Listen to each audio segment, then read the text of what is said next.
ชวนให้คิดอนิจจังทุกสิ่งไม่ยั่งยืนจีรังย่อมผุพังตามกาลเวลาจะฝืนให้ยั่งยืนจนสิ้นโลกาอย่าได้หวังดังปรารถนาองค์พระพุทธาท่านตรัสสอนไว้เกิดแล้วคงไม่แคล้วต้องชราแก่อาคราวแก่สมปัญญาทั่วภารามีทมไปเจ็บทุกข์ย่อมเวียนวนมีพ้นใครๆสัตว์โลกล้วนรู้แน่แก่ใจเกิดแก่เจ็บตายหลีกไปไม่พ้นใครหลงคิดหลงผิดอัตตาว่าใจแจ้งกมลแม้นใครปลงได้คงสุขล้นชีวิตมีมองมนเกิดมาเป็นคนสมบูรณ์ดับหายเพียงร่างกายไว้ชีวาแต่กุศลผลกรรมทำมาย่อมแปลงค่ากลายเป็นทุนส่งผลให้ทุกคนเวียนวนไม่สูญสุขและทุกข์เป็นไปตามทุนที่พวกคุณได้ก่อทำมา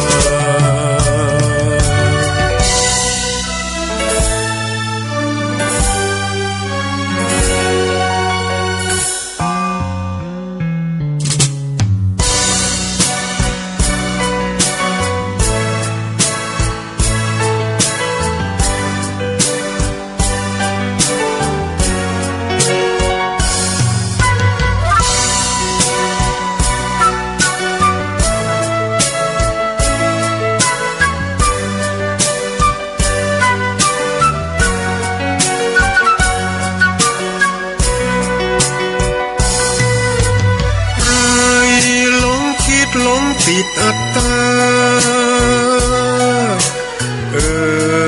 ว่าใจแจ้งกมลแม้นใครปลงได้คงสุขล้นชีวิตมีมองมนเกิดมาเป็นคนสมบูรณ์ดับหา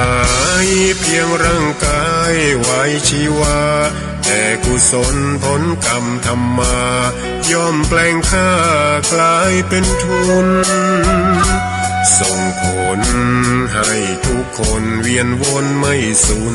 สุขและทุกข์เป็นไปตามทุนที่พวกคุณได้ก่อทำมา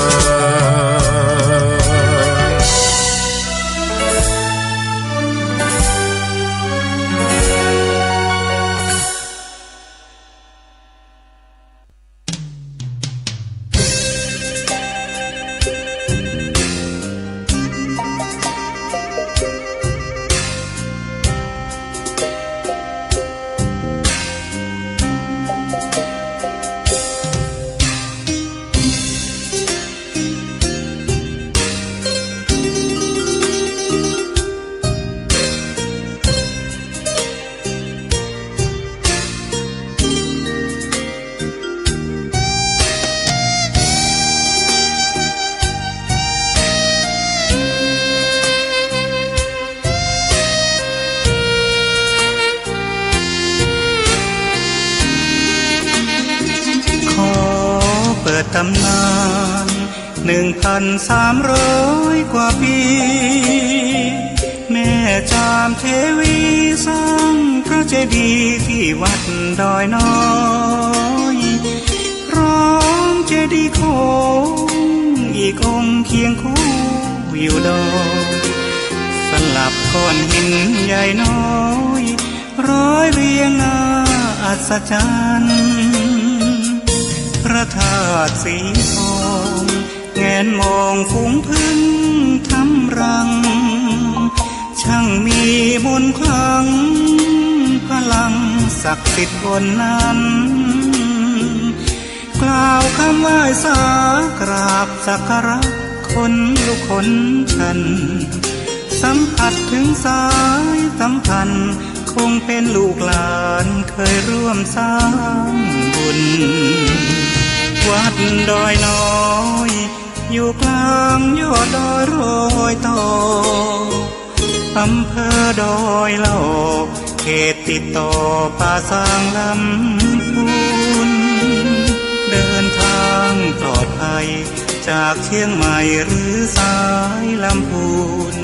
ยินดีต้อนรับนักบุญมาร่วมสร้างทานบารมีตีสามตีสี่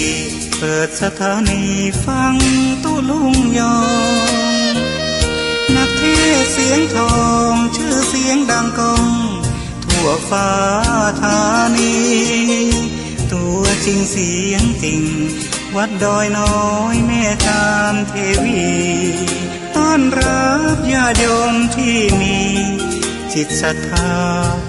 มาร่วมสร้างบุญ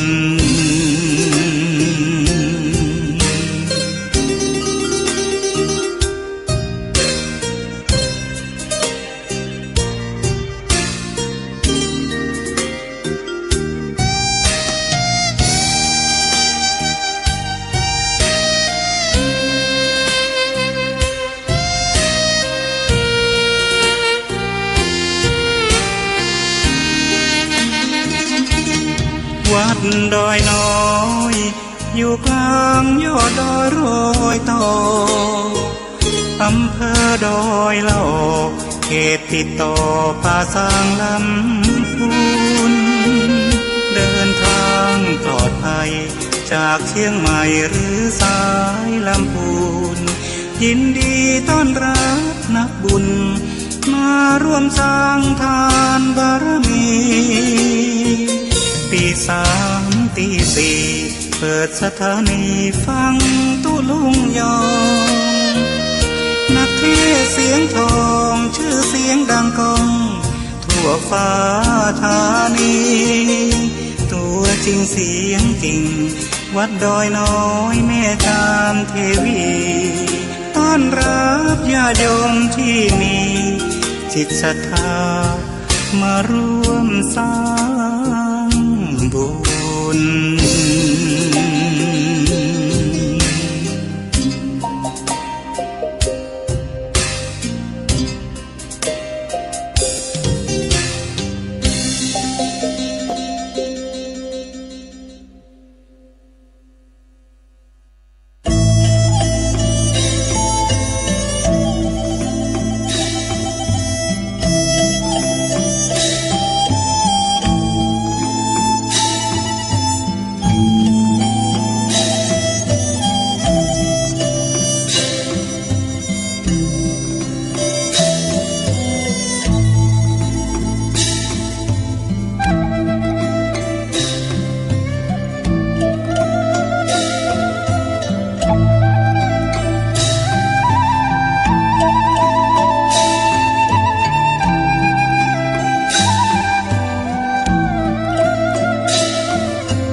อดีตจะหมดจดอนาคตจะสดใสต้องแก้ไขที่ปัจจุบันตื่นเจ้าขึ้นมายิ้มแย้มแจ่มใส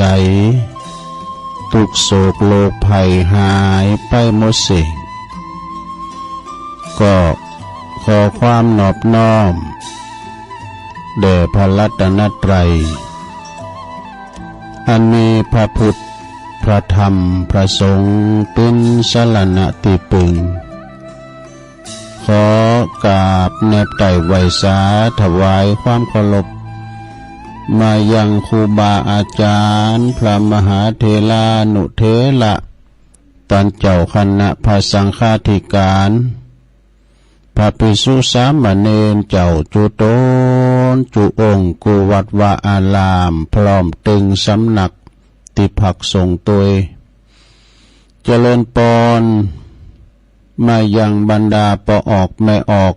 ศรัทธาตันสาธุชนนักศีลนักบุญคุณดีทั้งหลาย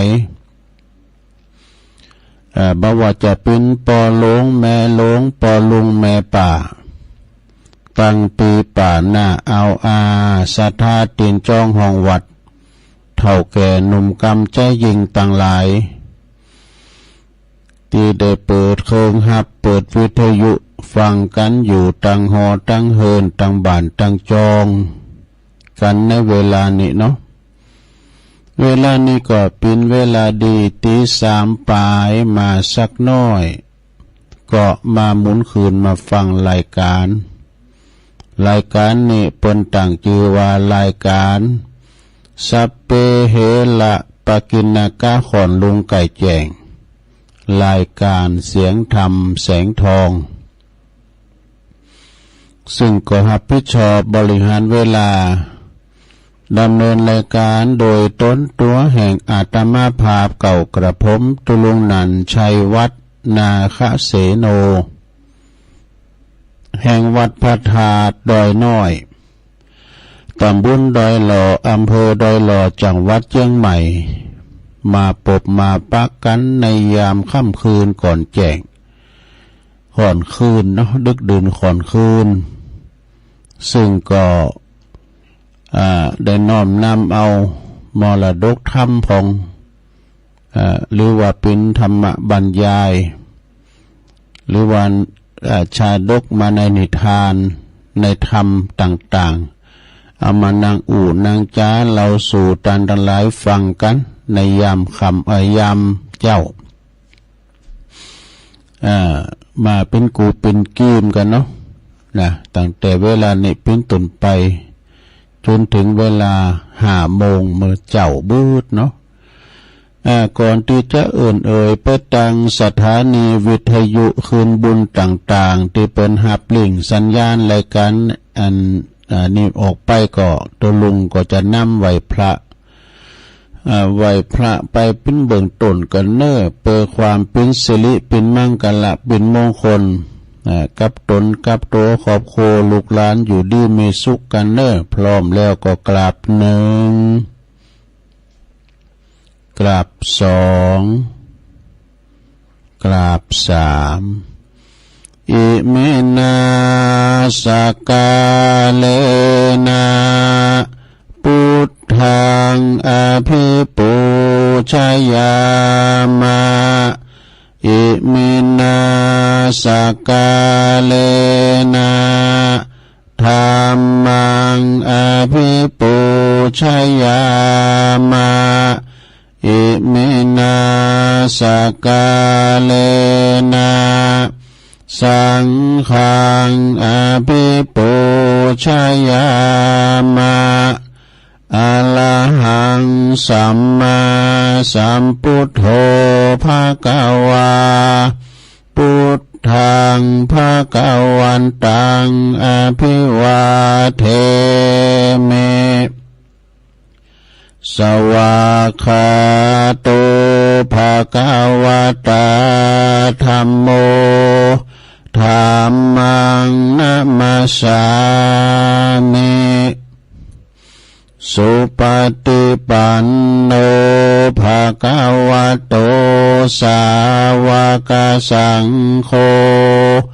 สังฆังนะมามินะโมตัสสะภะคะวะโตอะระหะโตสัมมาสัมพุทธัสสะนะโม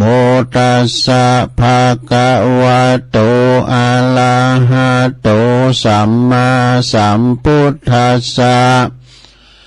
นะโมตัสสะภะคะวะโตอะระหะโตสัมมาสัมพุทธัสสะอิติปิโสภะคะวะอะระหังสัมมาสัมพุทโธวิจาจารณะสัมปันโนสุขโตโลกวิโตอนุตตโลปุริสา ตัมมาสาลาทิสัทธาเตวะมนุสสานังพุทโธภะคะวะติสวะคาโตภะคะวะตาธัมโมสันติทิโกอากาลิโกเอหิปัสสิโกโอปันนยิโกปัจจตังเวทิตาโปวินโยเหติสุปฏิปันโนภะคะวะโตสาวกสังโฆอุจุปฏิปันโนภะคะวะโตสาวกสังโฆญายะปฏิปันโนภะคะวะโตสาวกสังโฆสามิจิปฏิปันโนภะคะวะโตสาวกสังโฆญาติตังจัตตาลิปุริสยุคันนิอัฏฐปุริสปุคลาเอสะภะคะวะโตสาวกสังโฆอะหุนายโยปะหุนายโยตักขินายโยอัญจลิกาลานิโยอนุตตลังปุญญาเขตังโลกัสสติจายันโตโปธิยามุเลสักยานังนันทิวัตโนเอวังตวังวิจัยโยโหหิจยสุจยมังคัลเลอปัลลาจิตตปันลังเกสีเสปทาวิปุคัลเลอภิเสเกสัปปะพุทธานังอากาปโตปโมทัตติสุนกตังสุมังกาลังสุปปะตังโสโหติตังสุขันโนสุโมโหโตจะสุยิถังพลัมมาจาลิสุปัทาคินังกายกัมมังวาจากัมมังปัทาคินังปัทาคินังมโนกัมมังปณิทิเตปัทาคินาปัทาคินานิกาตวนะละพันตัตเถปัทาคิเนสัพพิติโยวิวัจจันตุสัพพโลกวินาศตุมาเตภวัตวันตรายโยสุขิติกายุโกภวะอภิวาทนาสีลิสานิจังวุตตาปัจจายโนจัตตารโอธรรมวาตันติอายุวันโนสุขังปะลัง เอาแล้วน้อศรัทธาญาติโยมทั้งหลายตุลุงก็ปิ้นเก้าปิ้นโหนำสวดมนต์ไปปิ้นตีเรียบร้อยก็ขอคุณพระติตะไหลรัตนะผ่านแผ่วตั้งพระแก้วเจ้าตั้ง3ประการเนาะจงดลบันดาลมาปกป้องคุ้มครองรักษาตั้งวัดวาอารามคงแก้วตั้ง3รักษาย่างครูบาอาจารย์พระสงฆ์องค์สามเณรเจ้าอยู่กับวัดกับวาเนาะมีสังฆาราศีได้งอกงามไพบูรณ์ในพระศาสนาขององค์พระสัมมาสัมพุทธเจ้าได้เผยแผ่สัจธรรมคำสอน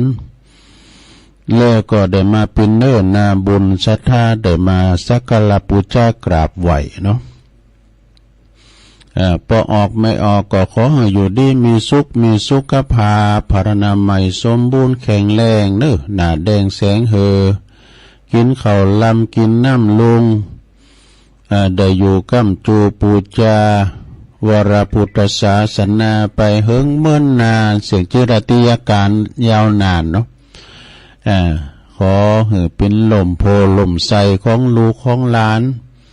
แล้วก็ขอเป็นกำลังใจอีปอยแม่ตีเปิ้นไปในมาในบ้าใดนะ ติดตั้งติดเตงก็เอาวิทยุเนี่ยเนอะปินกูปินกีมนะปินกูปินกีมแล้วก็ได้สวดมนต์ไหว้พระด้วยกันอย่างเอี้ยขอมีความสุขมีความเจริญสุขกายสบายใจป่นจากภัยไกลจากเวรลูกหลานต้านเต่าปอบ้านแม่บ้านขี่รถขี่ลาก็ได้ระมัดระวังเนาะรถน่ะมีหนักมีหลายถึงรถเฮาถึงรถเปิ้นนี่กะนะเดินทางเขียวขาดปลอดภัยทั้งขาไปและขากลับ แล้วตอนนี้ไปก็จะไปตังสถานีคืนบุญต่างๆเนาะที่เปิ้นรับสัญญาณรายการธรรมะช่วงเวลาตั้งแต่ตี 3 ถึง 5 โมงดังต่อไปนี่เด้อ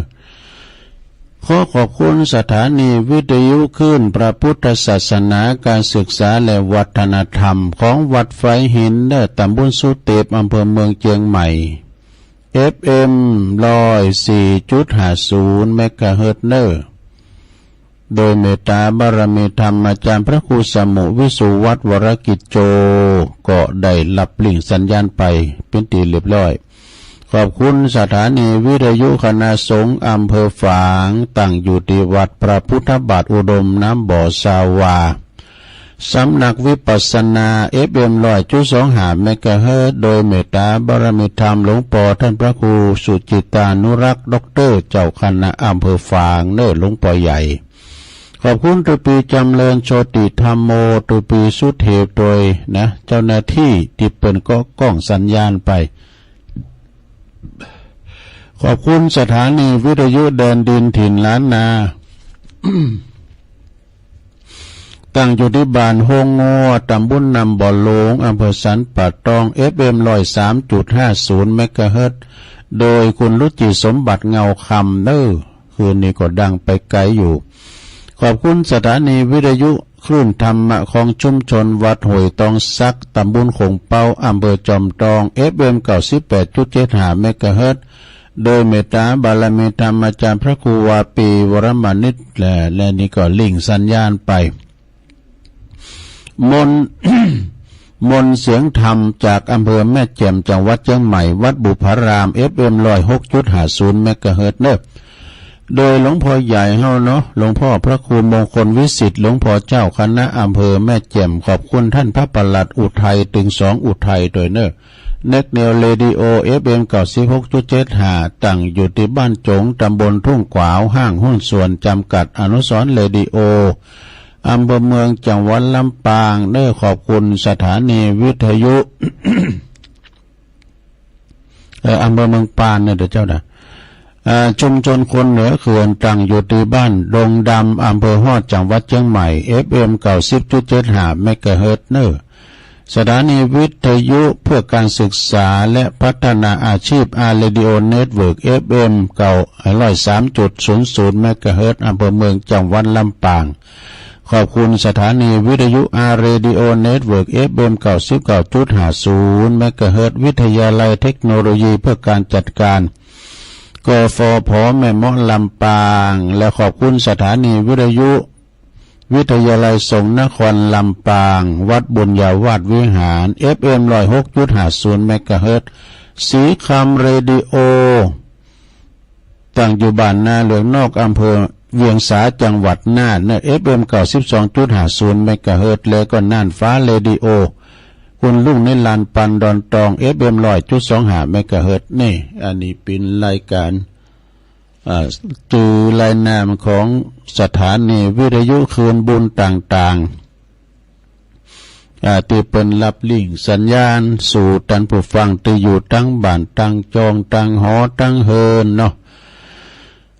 ที่ได้นอนฟังก็ดีนั่งฟังเยกันบัดรับตอบได้ไปก็ดีก็ฟังกันไปฟังกันอย่างสงบจะไปปืดดังลำไปลูกหลานบรรลับอยู่นะขอเยกันกันวันคำก่อยฟังกันเบาๆฟังกันไปนะข่าเวลาไปหามันจะแจ้งอีนะโดยก็การเฮาไม่ยั้งหยุดเหนี่ยวจิตใจก็มันยังมานานแจ้งล้ำเลอฟังตุลุงไปเพลินก็เดือมันตึงแจ้งฉะนั้นวันนี้ก็มาปักกันตรงกันกับถึงวัน วันนี้เป็นวันพฤหัสบดีที่22ของเดือนกุมภาพันธ์พุทธศักราช2567เข้ามานี่แล้วเนอะเลยทำ3-4 วันบ่ได้แล้วก็จะเสงวันเดินที่2ของปี67นี่นะเดือนกุมภาพันธ์มี29วันเนาะศรัทธาญาติโยมทั้งหลายกุมภานี่จะมีหน่อยแล้วเปิ้นวัน2วันนี่นะถ้าว่ายนนี่ก็30ถ้าคมนี่ก็31อีเนาะศรัทธาเนาะอันนั้นก็วันนี้ก็จะมีงานบุญและตีบุตรก็จะประกาศข่าวสารงานบุญที่วัดหันวัดนี้เปิ้นมีการไม่งานไก่ถึงวันสำคัญต่างพระพุทธศาสนาวันมาฆบูชาวันสำคัญต่างพระพุทธศาสนาของเฮาศีลหน้านี่แหละเนาะศีลหน้าวันที่24เนี่ยกะนะศีลเดือน5ปิงเป็นวันมาฆบูชาอันนี้ก็เป็นวันสำคัญทั้งวันหนึ่งเกตเล็กเกตน้อยวันนี้ในคติธรรมคำคมนะเปิ้นบอกว่าถ้าไผสักคนอยากมีเฮาอยู่ในชีวิตจริงๆเขาจะพยายามรักษาเฮาไว้เองรักษาความหูซึกเฮารักษากำอู่นะรักษาความหูซึกเฮารักษาคำพูดเขาก็จะรักษาทุกอย่างบ่ให้เสริมเสเฮาไปอันนี้เป็นคติคำคมเด้อคติคำคมที่ว่าเฮามีไผนะเป็นคนที่เฮาฮักก็ดีเปิ้นฮักเฮาก็ดีก็รักษาน้ำจิตน้ำใจกันไว้บ่ใช่ว่าฮักอย่างสิเนหามหยังเก่านะเพราะว่าจะเป็นปอเป็นแม่อีเนาะอีปอก็ก่อนนี่ก็อยู่กับเฮาอีแม่ก็อยู่กับเฮาเปิ้นจะจมจะสามจะบ่นไปก่อมเป็นหยังเปิ้นก็หือปอนเฮาอีน่ะเนาะเอาคิดในใจอีกเปิ้นก็ล้างพรมน้ำมนต์หือเฮาอีน่ะเฮาก็จะรักษาไว้รักษาพยายามรักษาเฮาไว้เองแล้วก็ความรู้สึกดีๆมีความกตัญญูต่อบิดามารดาเนี่ยจะรักษาคำอู่คำสัตย์คือหักปอหักแม่เวลาว่าเฮารักษาไปแล้วอย่างทุกอย่างก็จะบ่เสียใจในภายหลังเวลาว่าพ่อแม่เฮาลุ่มหายแต่จากไปเฮาก็ยังมีความรู้สึกดีๆนะบุญคุณของพ่อของแม่นี่ถึงละลืมบ่ได้นะฉะนั้นก็อันนี้เป็นคติคำคมของโยมยุพินหอมมาลาหรือว่าพี่น้อยเปิ้นสูงมากก็เข้าทาดีเนอะแถมอย่างหนึ่งพุทธิธรรมคนเดิมอันนี้ความอดทนนี่ก็ว่าไปแล้วกันเนาะเอาสิ่งมองสองด้านแน่ เอาผมยังเป็น2ด้านนี่เพิ่นบอกว่าสรรพสิ่งมี2ด้านเช่นจานข้าวที่เราเอาใส่อาหารทุกมื้อทานทุกมื้อเมื่อใช้เสร็จต้องเก็บล้างและวางมือหรือคนนี้ดีต้องพร้อมทั้งนอกในดีพร้อมถึงนอกถึงในนะเพื่อนก็บอกว่าสรรพสิ่งล้วนมีอยู่2ด้านเสมอแต่ละด้านนั้นก็จะมีการใจสอยแตกต่างกันไปเนอะยกตัวอย่างเช่นจานข้าวหรือว่าถ้วยเบนก็ดีถาดก็ดีนะจานนี่นะจานข้าวนั้นด้านบนนี่สามารถเอาใส่ข้าวอาหารปลาอาหารได้สำหรับเพื่อเฮาได้ทานได้กินได้นะแต่ว่าด้านหลังเนาะด้านหลังนั้นหรือว่าด้านตังหลังนั่นนะก็เอาเก็บไว้สำหรับวางติปุ่นโต๊ะก้านี่นะที่เฮาจะเอาเข้าเอาจานวางแล้วก็ทานได้นะนี่ก็คือการใช้ประโยชน์ของแต่ละด้านหน้าและก็ด้านหลังเพราะว่าถ้าบ่มีหน้าแล้วมันก็บ่มีหลังนี่อันนี้จึงเป็นคำยืนยันที่ได้อย่างดีนะได้อย่างดีว่าสรรพสิ่งใดๆก็ล้วนแต่มี2ด้านเสมอเมื่อใจเสร็จแล้วก็ต้องเก็บล้างให้สะอาด ทั้งด้านหน้าและด้านหลังด้วยนะเหมือนกับชีวิตของคุณเฮาในที่เกิดมานั้นก็จะต้องสะอาดทั้งนอกทั้งใน สะอาดถึงด้านนอกด้านในก็คือด้านนอกก็คือร่างกายของเฮานี่แหละนะด้านในนี่ก็คือจิตใจของเฮานั่นเองเพราะถ้าคุณหนึ่งคุณใดเกิดมาแล้วข้างนอกดูดีสะอาดภูมิฐานแต่เจอถือแต่ภายในนะเป็นว่าน่าเจอถือแต่ว่าภายในนั่นแหละเป็นคนที่คิดคดทรยศเนาะอันนี้เขาพอได้ในมหันเนาะเป็นคนที่ปากอย่างใจอย่างเรียกว่าสองเป็นคนสองหน้านะแล้วก็จะมีภัยล่ะที่จะมาคบแล้วก็เจอถือเฮา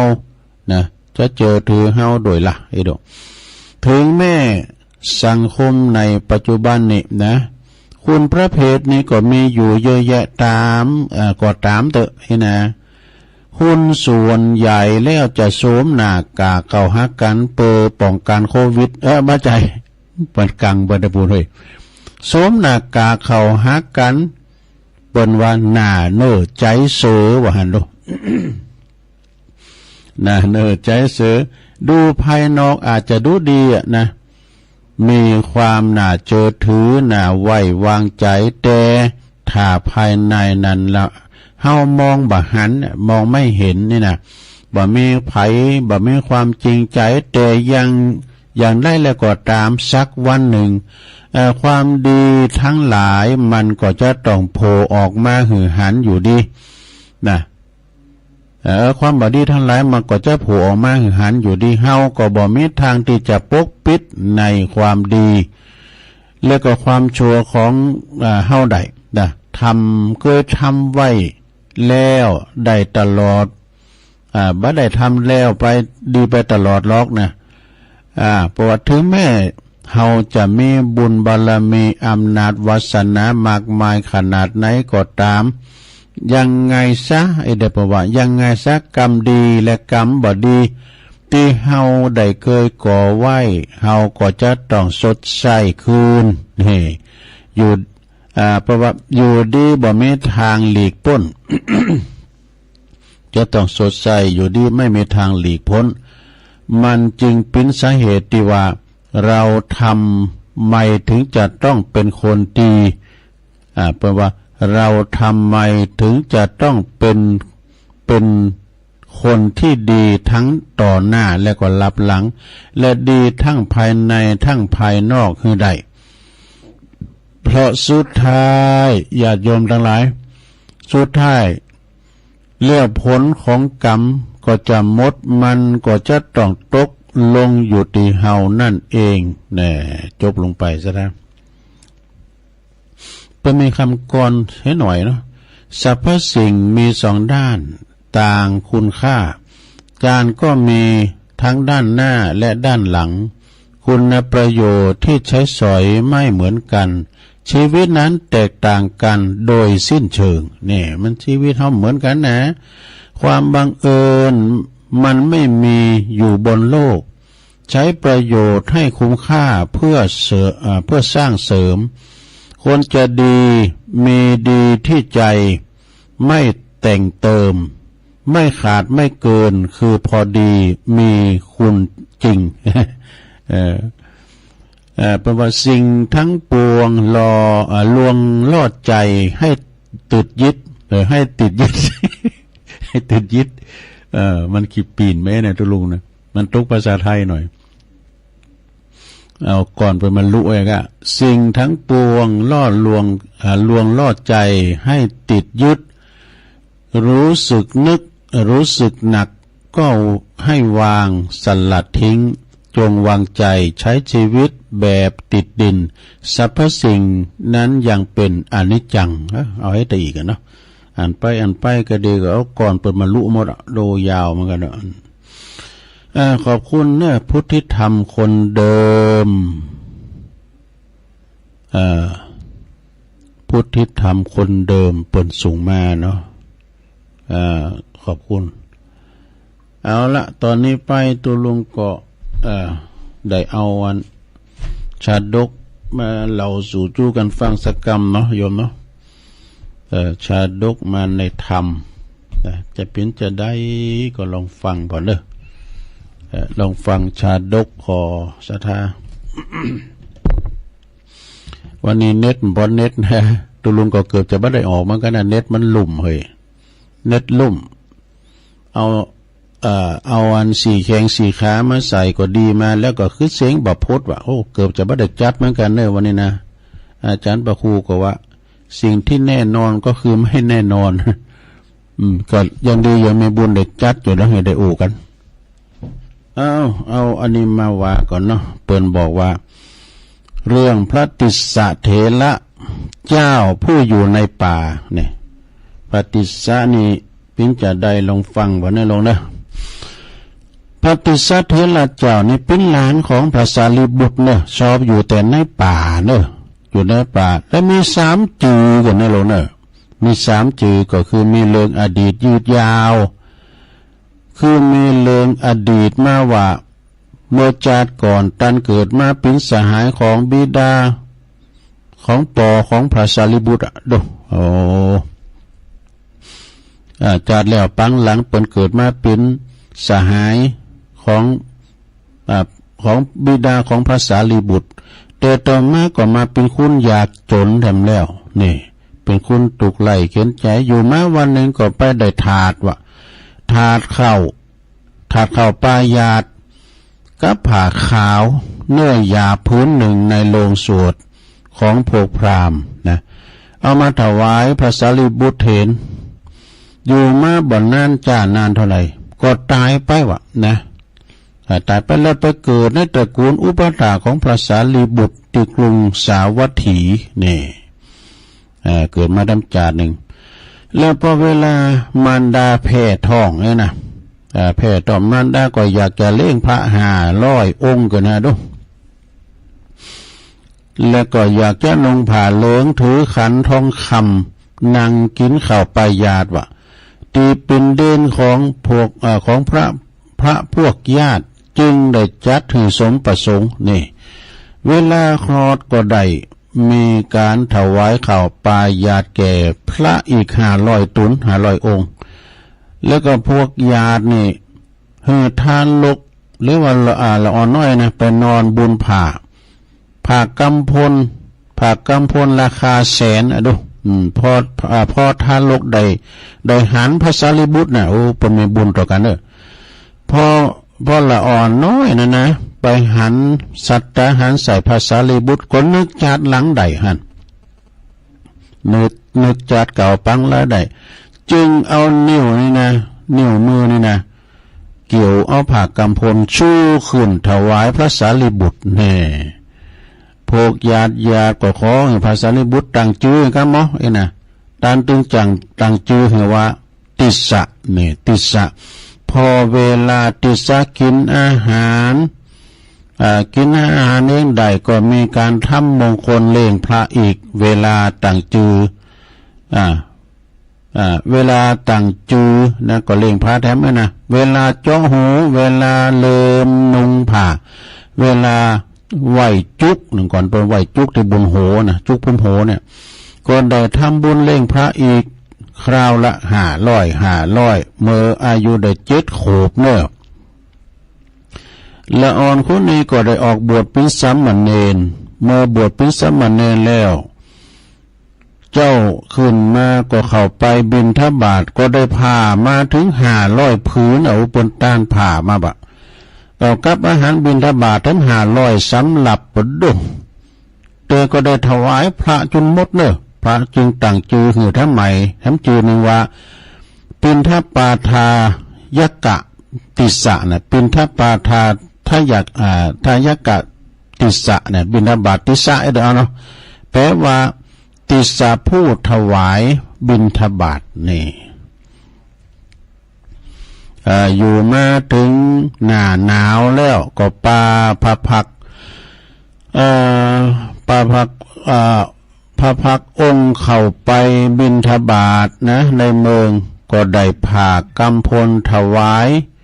ระอีกปั้นผืนดูก็ผ่ากำพลราคาแสนตำลึง2 ผืนเนี่ยจึงถวายพระมดจึงได้จือแถมจือหนึ่งว่ากำพลทายกติสะนี่ก็แปลว่าติสะผู้ถวายผ้ากำพลทั้งนี้เพราะอานิสงส์ที่ได้ถวายเข้ามัดเข้าปายาตแล้วก็ผ้าขาวพื้นหนึ่งแก่พระสารีบุตรเมื่อจัดก่อนเนี่ยเปิ้นได้ถวายผ้าเด้อถวายผ้าให้กับพระสารีบุตรนะในกาลต่อมาเนี่ยสามเณรติสะนั้นก็เรียนกรรมฐานจากพระพุทธเจ้าแล้วก็ทูลไปหาก็คือลาไปหาติเจริญกรรมฐานแล้วก็ได้เดินทางไปตลอด120 โยชน์120 โยชน์จึงไปอาศัยอยู่ที่ป่านั้นก็ใกล้กับบ้านตำบลแห่งหนึ่งนะคุณต่างหลายจึงห้องจือแถมใหม่แถมจือหนึ่งว่าวณวาสีติสะเนี่ยแปลว่าติสะผู้อยู่ในป่าวณคือป่าเนาะแปลว่าติสะผู้อยู่ในป่าเมื่อว่าอยู่ป่ามาได้3 เดือนแล้วก็ได้สำเร็จเป็นพระอรหันตาขึ้นแปลว่าขึ้นปฏิสัมภิทาเนี่ยขั้นนะสมมาเนี่ยขั้นปฏิสัมภิทาเนี่ยออกวสาลาพระเจ้าแล้วพระสารีบุตรก็เตรียมการที่จะไปเยี่ยมเนาะป่าบริวาร500 องค์เนี่ยออกเดินทางเมื่อพระมหาสาวกองค์หนึ่งหูเข้าต่างก็ป่าบริวารตามออกไปแถมรวมกันถึงหมดพระถึง40,000 ตุนดูองค์ก่อนนี่ตุพาหลายเนอะ40,000 ตุนเมื่อเดินทางมาถึงพวกเจ้าบ้านก็ออกมาต้อนรับพระสารีบุตรแล้วก็สามเณรนั้นเป็นก็แสดงธรรมให้เจ้าบ้านฟังเมื่อเจ้าบ้านได้ฟังธรรมแล้วบางพวกก็โคตรเกตว่าโคตรไว้น่ะก็เมื่อว่าอยู่เมื่อก่อนก็บ่เคยแสดงธรรมบ่เคยเทศธรรมหมู่เฮาทั้งหลายฟังนี่น่ะเสียแห้งหักเหมือนลูกหักเหมือนลูกพระลูกเนรบางโพก็ดีใจว่าเป็นลาภอันประเสริฐอย่างยิ่งเนิดที่เฮาได้ฟังธรรมในคราวนี้นะดอกพระพุทธเจ้าผู้อยู่ในติไกก็เลยทรงสาปก็จึงทรงดำริว่าโพโกรธนั้นโพโกรธสามเณรดุด่าว่าสามเณรนี่จะต้องได้ไปทุกข์มรณะ6โพธิหักสามเณรได้ขึ้นสวรรค์ควรเฮาจักไปในที่นั้นณบัดนี้เจ้าขึ้นมา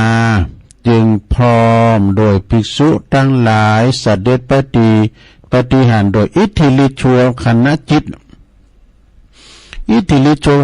ยโวยนะสัทธาญาโยมลัดมือเดียวก็ถึงแล้วนะเจ้าบ้านก็มาออกมาถวายการต้อนรับถวายการเป็นการใหญ่นะพวกที่โกรธสามเณรก็หายโกรธหายเกลียดแล้วกันนี่พอเสด็จเสวยพอเสด็จการเสวยเรียกก็ขึ้นเสด็จกลับเนี่ยพระพุทธเจ้าเสด็จกลับเมื่อมาถึงภูเขาแห่งหนึ่งก็ขึ้นไปบนภูเขาหันมหาสมุทรแล้วเกิดอย่างใดกราบถามสามเณรก็กราบทูลว่าข้าพระองค์คืนวันในเวลาที่ข้าพระองค์เนี่ยตกอยู่ได้ยากนะตกทุกข์ได้ยากก็ร้องไห้ในจาดต่างๆนั้นหากวันน้ำตาเอามาลงกันอยู่ก็จะมากกว่าน้ำในทะเลมหาสมุทรดูจึงพระพุทธเจ้าจึงได้ตรัสว่าถูกแล้วความจริงเป็นอย่างนั้นแหละนะนี่ก็คือน้ำตาของสัมพันสัตว์หนึ่งตีไหลออกมาในเวลาที่เฮาหลับตุกมากกว่า น้ำมหาสมุทรทั้งสี่ดังนี้เนี่ยในกาลต่อมาภายหลังสามเณรติสานั้นก็ได้บวชเป็นตุเจ้าบวชเป็นพระได้ชื่อว่าพระวานวาสีติสะนี่เรื่องนี้ก็เป็นเรื่องตีจี้ถึงบุพกรรมนั้นๆอย่างชัดเจนว่าหือตานสิ่งใดไว้ในจาดหน้าก็จะบริบูรณ์ในสิ่งนั้นนี่ซะได้เนาะเปิ้นตานผ่าให้แก่ภาษาลีบุตรน่ะเวลาว่าเปิ้นมาแฮมจาดหนึ่งได้เป็นสามเณรไปตานใดก็เปิ้นตานผ่าได้เป็นปั้นผืนก้ามสังกายนะตานผ่ากำพลราคาแสนก็เอามาถวายพระคุณเจ้าหมดว่ะมาถวายตานหมดอันนี้ก็จบไปเนาะอันนี้ทั้งเรื่องนึงก็ยาวอยู่นะลงเนอะลองฟังพอดูอันนี้ก็เรื่องก็ซับซ้อนก็จะพยายามเนาะเอาเข้าใจเรื่องมีเนาะเรื่องจื้อเปิ้นว่าจุลทะนุคหะบัณฑิตนี่จุลทะนุคหะบัณฑิตนี่อันนี้ก็แปลว่าดำเนินตามหลักพระธรรมบทว่าเมื่อองค์พระสัมมาสัมพุทธเจ้าเปิ้นประทับสั่งสอนเวนยสัตว์อยู่ที่พระเชตวันทรงปาลบภิกษุรูปหนึ่งเนอะตุเจ้าตุนหนึ่งนะมีเรื่องมีอยู่ว่าเนอะเรื่องมีอยู่ว่ามีตุเจ้าหรือภิกษุรูปหนึ่งนี่ถือเอาสลากหรือว่าคล้ายๆกับว่าถาดเข่าเนี่ยของตนเนี่ยไปฉันที่หอฉันไปฉันเข่าที่หอฉันเมื่อต้องการน้ำวัดนั้นมีน้ำก็จะได้เมื่อว่าต้องการน้ำแล้วก็จึงเข้าไปขอน้ำจากบ้านของนางกุมาริกานางกุมาริกานี่ก็บ้านบักไกวัดสักตัวใดนะเป็นสาวคนหนึ่งเนอะนี่เป็นสาวแล้วก็งามคนหนึ่งที่มีบ้านอยู่เฮิรนอยู่บักไกจากพระเชตวันหนักมากหนักนะอยู่ไก่กันนี่เด้อเนาะหญิงคนนั้นก็กล่าวที่หลังว่าถ้าหลวงปีต้องการน้ำก็มาอีกนะคะอีดูพระภิกษุรูปนั้นก็กันว่าไปบิณฑบาตมากันมาฉันเข้าที่หอฉันลูกเนนพันเนนเอาน้ำมาถวายก็ตื้มเอานะนอกจากว่าไปขอน้ำจากนางกุมารีนั้นมีอยู่หันวันหนึ่งนะมีอยู่หันวันหนึ่งนางกุมารีนั้นก็นิมนต์พระภิกษุตุเจ้าตุนหนุ่มตุนนะมาฉันบ้านฉันเข้าที่บ้านตามลำพังคือนิมนต์มาตุนเดียวนั่นนะเมื่อเขามานั่งไก่ๆแล้วก็กล่าวว่าไอ้เนี่ยนางกุมาริกานั่นก็กล่าวว่าหลวงพี่หลวงพี่ไปเขียนไว้น่ะหลวงพี่คะบ้านหลังนี้นะมีทรัพย์สินสมบัติมากมายทุกสิ่งทุกอย่างไม่ว่าจะเป็นไรนาสาโทสัมภสิงหรือว่าทรัพย์ที่เคยตีใดที่เคยตีบ้าใดสังหาริมทรัพย์เนี่ยเนาะโอดมรดกตกทอดจากปอจากแม่เอามาโอดตุปีเป็นแบบนะโง่ควายจ้างมากเงินทองมันมีหนักนะไม่หลายแต่ว่าขาดผู้ที่จันเป็นเจ้าของทนนั่นเองค่ะดูหนูอันนั้นมาเขียนไว้นะหนูนางกุมารีหนูกุมารีนะผู้พูดนะยังมีหัวใจวางอยู่ดูบนตอสะพานเห็นเนอะหนูนะหรือว่าขัดเจ้าเนี่ยยังมีหัวใจวางอยู่ถ้าได้กูครองอย่างหลวงปีเนี่ยเฮาทั้งสองก็จะอยู่ครองเฮินกันอย่างมีความสุขนะกำอู่ของนางกุมารีเต่าอีเนี่ยก็ทำให้ตุนหนุ่มตุนนั่นนะตุเจ้าหนุ่มตุนนั่นนะกินบ้านใดนอนบันลับกับซับกับสายอยู่โต๊ะอยู่ในห้องแห่งสิเนหาดอกเกิดสิเนหาตอนนางกุมาริกาเป็นอันมากหนักดอกเมื่อกลับมาถึงวัดแล้วจากหันมาเนี่ยตุเจ้าหนุ่มตุนนั้นก็บัดทำกิจกรรมอย่างสักอย่างบรรลมสวดมนต์ทำวัดอย่างสักอย่างบ่ใบบิณฑบาตสักอย่างใบยอมฉันเข่าฉันปลาบักกินเข่าบักกินน้ำสักอย่างเนี่ยมีรักที่ไหนมีทุกข์ที่นั่นไปวะนะพระพุทธเจ้าเป็นตรัสไว้ว่า มีหักที่ไหนมีตุกที่หาเนี่ยเนาะไปย่อมชั้นเข่าชั้นป่าร่างกายของตุเจ้าหนุ่มนั้นก็ผอมลุงสู่ผอมเหงาหงอยเศร้าซอยอยู่ที่ไหนอุ่มจากะไผบ่อุปจากะไผพาภิกษุทั้งหลายตุเจ้าหนุ่มตุเจ้าน้อยทั้งหลายปิ่นสหธรรมของเปิ้นเข้าไปหันก็มีความปิ้นโหงจึงไปสอบถามว่าท่านปิ้นหยังนี่ท่านปิ้นหยังไปร่างกายท่านก็ยังสูบพร้อมแล้วก็อยู่นะก็ซึมเศร้านะเป็นโรคซึมเศร้าเหงาหงอยเข้าป่าอาหารก็บ่ย่อมชันเลยพอเหตุใดท่านจุงเผยมาหรอเนี่ยก็ได้รับคำตอบจากตุเจ้าหนุ่มนั้นอย่างบ่อ้ายว่าเฮามีความหักสิเนหากับนางสาวกุมาริกาบอกความจริงให้กับตุเจ้าเขาทั้งหลายน่ะเฮาอยากจะลาสิกขาแล้วว่าดูเฮาอยากจะลาสิกขาแล้วจะไปครองเรือนจะสู่มาตุภูมิโลกภายนอกอีกเนาะภิกษุทั้งหลายก็จึงนำเอาภิกษุหนุ่มนั้นเข้าไปสู่สำนักแห่งพระบรมศาสดาพระพุทธเจ้าก็ตรัสถามก็ได้รับคำตอบอย่างเดียวกันว่าข้าพระองค์อยากจะลาสิกขาข้าพระเจ้าข้าว่าอยากจะลาสิกขาพระพุทธเจ้าก็จะทรงโปรดให้พระภิกษุนั้นให้พ้นจากทุกข์ก็โดยเล่าความหลังจึงทรงแสดงพระธรรมเทศนาในอดีตชาตินี่พระภิกษุหนุ่มเนี่ยในอดีตชาตินั้นเธอยังถูกผู้หญิงคนนี้ฆ่ามาแล้วมายิงคนนี้ฆ่าในชาติก่อนว่าบัดนี้จะหือมันฆ่าแต่มันแถมชาตินึงก็ว่าจะได้ดูพระพุทธเจ้าถามเลยนะตัวเจ้าด้วยนะก็ซึมแล้วหมายความว่าจะได้ครับจานแล้วมันขาดตุนะจะตุจานได้ที่มันไปขาดแล้วก็ว่าจะได้นะพระพุทธเจ้าก็เลยตรัสนิทานมาทำเลยนี่นะคือในอดีตการนานมาแล้วพระเจ้าพรหมทัตเสวยราชสมบัติอยู่ที่เมืองปาลาณสีเฮาเองนี่พระตถาคตในเสวยพระชาติเป็นเต้าสักกะเทวราชอยู่บุญสวรรค์บุนะในคราวนั้นก็ยังมีหนุ่มคนหนึ่งนะมีปัจจัยหนุ่มคนหนึ่งชื่อว่าจุลทะนุคหบัณฑิตนี่อันนี้ก็คือจานแรกของตุเจ้าเนี่ยนะจานแรกเนี่ยเป็นจุลทะนุคหบัณฑิตนี่ก็ได้ออกจากบ้านจากเมืองปาลาณสีไปเห็นศิลปะธนูยิงธนูแม่นขนาดวะนะยิงธนูนี่แม่นขนาดในสำนักของพระอาจารย์นะทิสาปาโมกแห่งเมืองกรุงตักกะศิลานะมีศิลปะเทียบเท่ากับอาจารย์เนี่ยแต่ว่าไปแล้วนะตึงหนีการหอศิลปะวิทยาหรือว่า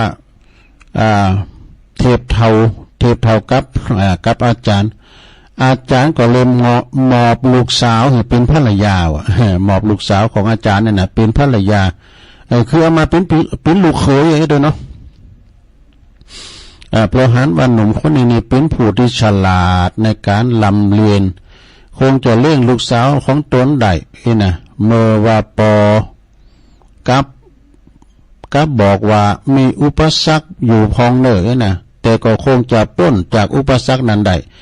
เมื่อถึงเวลาจุลทะนุคหบัณฑิตนั้นเป็นก่อป้าภรรยาคือลูกสาวของอาจารย์เนี่ยกลับบ้านกลับเมืองจะปิกไปบ้านเมืองปุณปาลาณสีเพราะว่ามาถึงกลางเดินทางโดยเท้าเปล่าหลายเมื่อหลายวันเลยผ่านดงดานป่าไม้มาหลายวันไปปะจ้างดุจ้างนี่มันจ้างตกมันวิ่งเข้ามาจะทำลายจุลทะก็เลยใจนักแม่นธนูเนาะนักแม่นธนูใจธนูยิงสังหารจ้างจนตายไปตัวนึงว่าดูก็มันมีตัวเดียวแล้วเนี่ยมันแลนมันนะแล้วก็เดินทางต่อไปบทตัวก็ไปปะกลุ่มโจรเนี่ยมีอยู่50 คนเป็นบางอย่างจีนปีจีนกันกินไอ้อู้ไงฮะวะกินอย่างเนื้อสัตว์กันแล้วที่ให้มนตั้งนะโผกโจรหันก็คืนว่าเฮ้ยพวกเรา หลอไม่พวกตัวสอนเอาไว้น่ะพวกเจ้าไอ้จะจีแกไปล้อมไว้ละดักหน้าดักหลังให้หมดเลยนะแล้วก็พร้อมกับภรรยาล้อมพร้อมกับภรรยาแล้วก็จุลธานั่นก็ฝ่ายหัวหน้าโจรก่อนฝ่ายหัวหน้าโจรก็ห้ามห้ามไปฆ่ามันด้วยเขาล้อมไว้ห่างก่อนห้ามไปฆ่ามันคือก็ตั้งใจว่าจะเอาอันเมย์เป็นมาไอ้กันจุลธานุขาบัณฑิตนั้นจึงบอกภรรยาสูไอ้เนาะโตนะไปขอจีนปิงไปขออันเนื้ออย่างนะจากพกโจรมันน่ะเนาะไอ้กันเอามากินกันน่ะขยากขี้เข่าไอ้กันพกโจรก็ว่าเนื้อปิงแบบนี้แล้วไอ้วะมีการเนื้อสดเหอะบัณฑิตนักแมนธนูก็กล่าวแก่พกโจรว่าเนื้อปิงอยู่ทำไมบ่หือทำไมหือเนื้อสดเอ้กะดูถูกเขานี่ว่าเนี่ยขึ้นมีความโกรธขึ้นมาว่ะนะจุลทะมีความโกรธนางแมนธนูมีความโกรธพกโจรก็ตอบว่าไอ้คนนี้มันเป็นไผน่ะไอ้คนที่มันแหนบอกใดน่ะมาคนเดียวเนี่ยมาเก่งกะน่ะมาเก่งแค่ไหนบ่เนี่ยบุกโจรกลัวเข้ามาว่าหั่นล้อมมาเลยเนาะล้อมเข้ามาจะทำลายแล้วจะทำลายจุลทะกับเมย์ไปนะบัณฑิตผู้แม่นธนูนั่นก็ปลดโตชำนาญในการยิงธนูหรอยิงกำเดียวโดยลูกศรตึง49 ลูกนะพร้อมกันมาเลยปรากฏว่าทำให้โจร49 คนตายแอ่งตายอ่องเลยกะคำลาวบอกว่าตายอ่องนะแต่ว่าคำยาวว่าตายแอ่ง49 คนลูกธนูมีอยู่49 ดอกตายไป49 คนเหลือแต่หัวหน้าวะดูมันมี50 คนเนาะหัวหน้าโจรจึงวิ่งเข้ามาปลดโดยก่อนลัดฟัดเวงกันตึงจุลทะบัณฑิตกะ เอาไปออกมาสู่แห่งของบัณฑิตธนูนักแม่นธนูบ่ได้โดนักแม่นธนูก่อนนั่งขึ้นนางบุญอกขึ้นนางบุญอกแล้วก็บอกคือภรรยาสูเอาดาบมาเอาดาบของโจรน่ะนะเอาดาบมางั้นข้าจะสังหารนี่กะเอาดาบมาเพื่อจะสังหารโหน่าโจรหืดตายแต่ผู้หญิงภรรยานั้นหันโจรมีลักษณะดีหล่อเราเอาการนี่กันเนาะเกิดความหักใคร่ขึ้นมาถ้าเหมาะนั่น เกิดความรักใคร่ขึ้นมาทำแล้วหวังจะหือเป็นสามีให้มานั่นจึงยืนตั้งดาบนะดาบไปหือโจรบ่ยืนตั้งดาบไปหือแก่โจรส่วนปลายลืมปลายดาบเอาสู่มาหือโพของหือสามีของตัวเก่านะโจรมันก็ได้โอกาสมันก็ฟันจุลทะนุขาบัณฑิตหือตายไปเลยนี่ตายอ่องไปเลย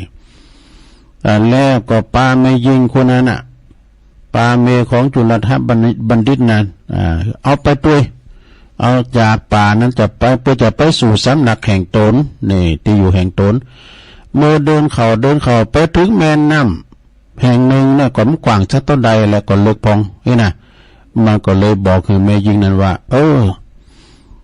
น้องหญิงแม่น้ำนี่มีจระเข้เนอะมีไอ้ขี้ขวางอยู่นะมันมีสุกซุมตัวมีหลายตัวด้วยถ้าจะน้องหญิงมีหยังพองมีเข่าของเงินคำสัมปติหยังพองมีทองมียองมีผ้าพื้นแพรวาถอดมาหือนะเดี๋ยวปีไอจะเอาไปไว้ตั้งปูนก่อนแล้วจะปิกคนมากลับมาจะย้อนกลับมาเอาน้องหญิงนะน้องนางนะเมื่อโจรได้สิ่งนางก็ถอดเครื่องยองหยำมดนะทรัพย์สินในตัวถอดออกหือนั้นหัวหน้าโจรไปเมื่อว่าโจรได้สิ่งของเรียกก็ข้ามแม่น้ำอันใหญ่ก็บรรลึกหนักสักมากกว่าหนักสักต่อใด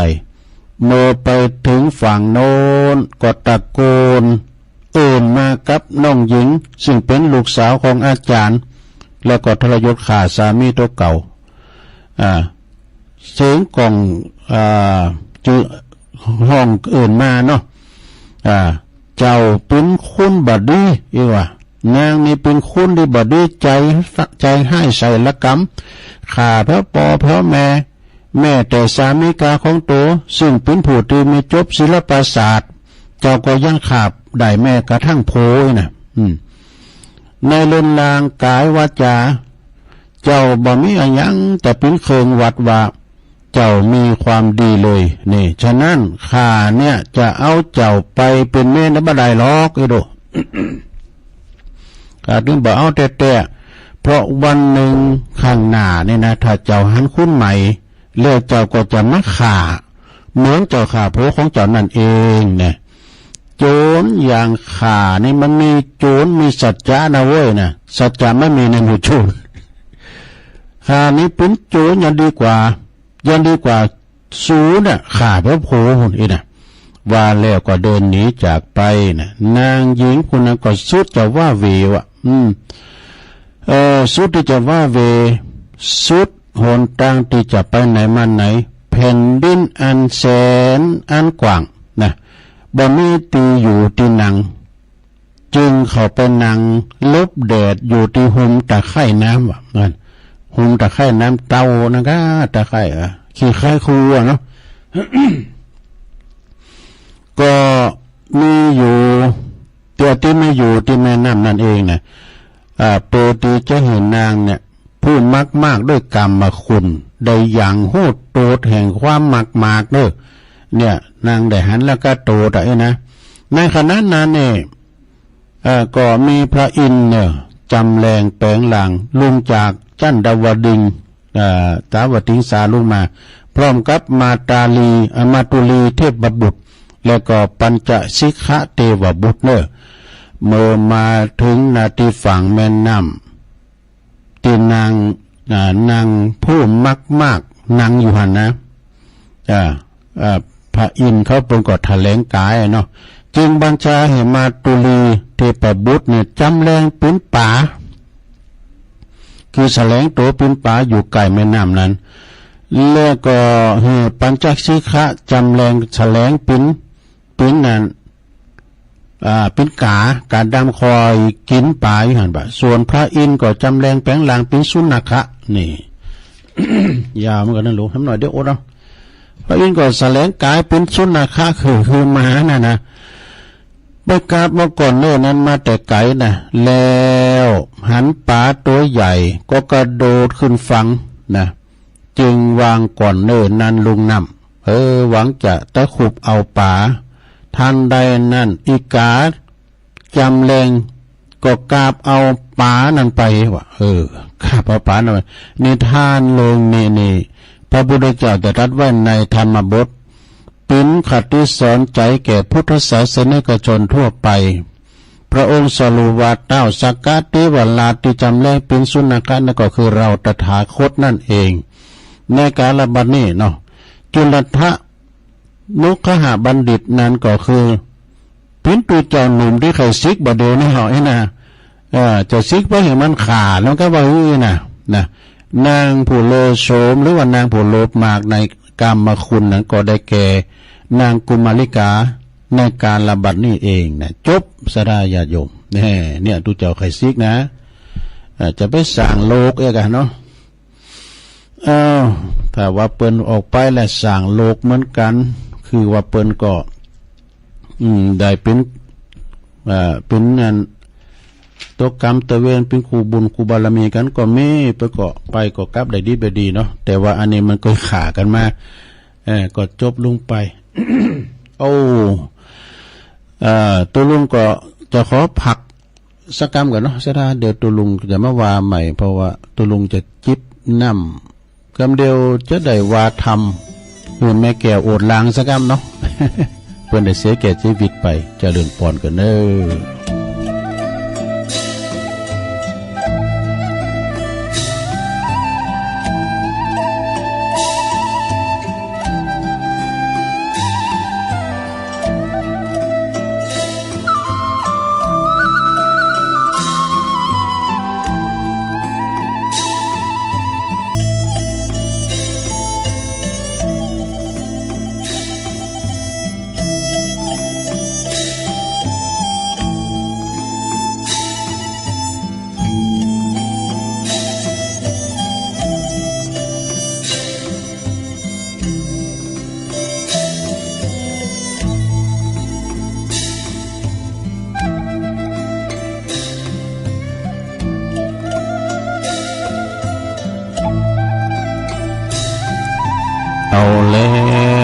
ศรัทธาญาติโยมตุลุงก็เอาน้ำมาจุบคอมีแหงอู่กันมาเตียวไปเตียวมาให้หน่อยยืดสินยืดสายเนาะมานางอู่นางจ้าช่วงสุดท้ายชั่วโมงที่สองตุลุงจะเตะธรรมอันนี้เป็นธรรมใจยะตังเจ็ดเนาะใจยะตังเจ็ดนี่ก็บ่ยาวสักต่อใดเนาะได้รับความเมตตาจากตุลุงซีมูลนะตุลุงมูลปูนน้องเจริญวัดน้องเจริญนะเพิ่นได้มอบหมายถวายให้ตุลุงเมินบ่ได้โทรไปหาตุลุงเด้อหลวงพ่อมูลนะอยู่สุขสบายเนาะอยู่วัดหนองเจริญพุ่นนะบ้านโห่งน้องปลาสวายก็เป็นท่านใจยาตังเจ็ดนี่เป็นท่านสืบจัดตาบ้านจองฮอเฮือนอยู่ดีมีสุขนะลงเนอะเป็นท่านมงคลขจัดปัดเป่าโพยภัยต่างหลายที่อยู่สนิทจังไรต่างหลายเนาะก็จะเป็นเสียงแหบไปหน่อยนะต่างทำไว้แล้วก็ทั้งส่วนหนึ่งก็สัพพะทานังธรรมะทานังชินติขอยกบุญกุศลนี่ไปให้กับแม่แก้วอวดล่างเนี่ยเนาะแม่แก้วอวดล่างเนี่ยเป็นอยู่ว่างเหนือบุญนะลำปางบุญเป็นจังโทมหาตุลุงอยู่เหมือนกันนะสุดท้ายเป็นก็ได้เสียแก่ชีวิตไปเป็นยำเขินศพเลยเมื่อวันที่26-27บุญนะก็ขอจิตตดวงวิญญาณของแม่แก้วอวดล่างไปสู่สัมปรายภพเนอ เอาฟังธรรมแล้วเนาะ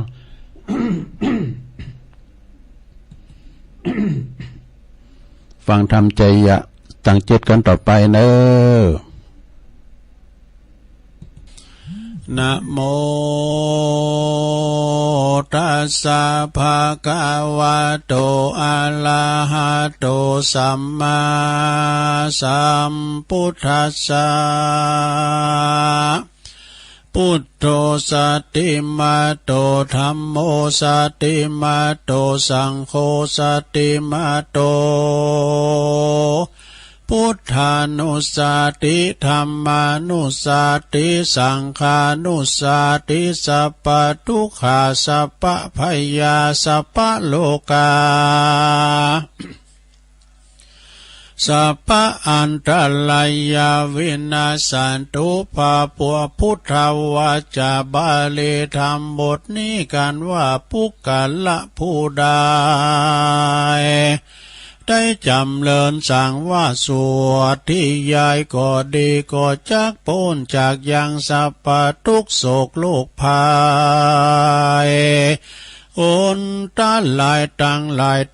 างเป็นตนว่าความมาสุขเศร้ามองใจ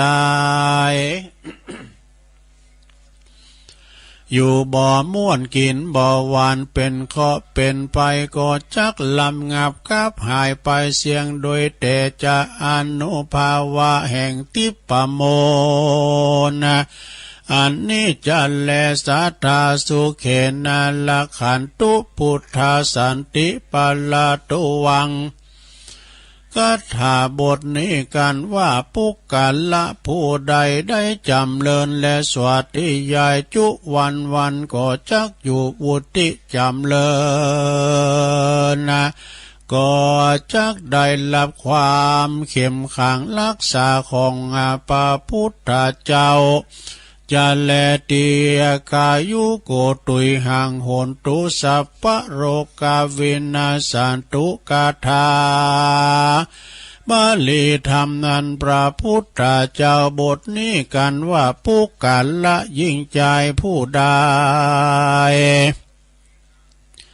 ได้จำเริญสวัสดิยายภาวนาทุกคำเจ้าก็จักได้พ้นเสียจากยังพยาธิโลกา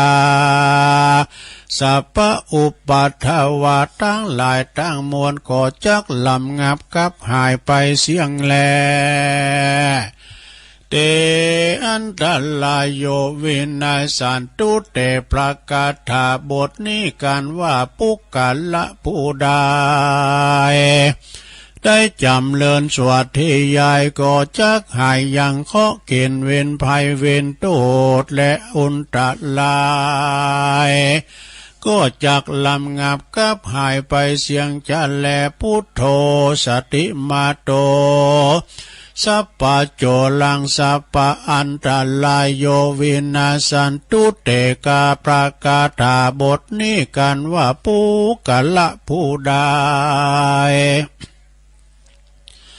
ได้จำเริญสั่งว่าสวดที่ยายปัลลิกรรมภาวนาแม้นว่าโจรภัยร้ายสัพพะอุนตรายทั้งหลายก็จักมาบ่มาเบียดเบียนหิงสาลาวีที่อยู่ที่กินบ่อใดก็จักลำงับกับหายไปเสียงจะแลพุทโธสัลลันนังปัสสะธัมมังสัลลันนังปัสสะสังฆังสัลลันนังปัสสะมหาสัมปวิจากากุณานังธรรมสัลลันนังสวาหะมหาเจมหาเตจังสัลลันนังสวาหะกัลลากัตถาธรรมบทนี้กันว่าปุกกัลละผู้ใดได้จำเริญสวดทุกวันแม้นว่าเป็นเคราะห์เป็นภัยอุบาทถูกตัวเปิ้งตัวจนนาจนหลังถูกโดยสิปากุลต้านไปต้านแปงด้วยอาคมมากาถาคุณคนใส่ผีใส่ถูกด้วยอาบางถูกด้วยตังบกก็ดีถูกตังน้ำก็ดีถูกตังไปบนโหนอากาศก็ดีด้วยอานุภาพติปามนอันนี้ก็จักได้ไปปัดขาดจัดปัดภัยเคาะปัดภัยสะเนียจังลายต่างหลายหายไปเสียงจันแลโอมสิทธิใจยังสัพพจันตุสุนัขาตังสุมังคาลังสุเขนาจะมหาใจยัง ภวันตุเตสะปาตากาถาธรรมบทนี้การว่าปุกกัลละผู้ใดได้จำเริญสวดที่ยายสวดภาวนาไว้ทุกค่ำทุกเจ้าก็จักจำเริญไปโดยโภคาเขาของสัมปติเขาว่าเปลือกเขาสารจ้างม้างัวควายเมลาภาสการมีความสุขกายสุขใจตึงไปในตึงไปนอกไปด้วยปีไปด้วยเดือนไปด้วยยาม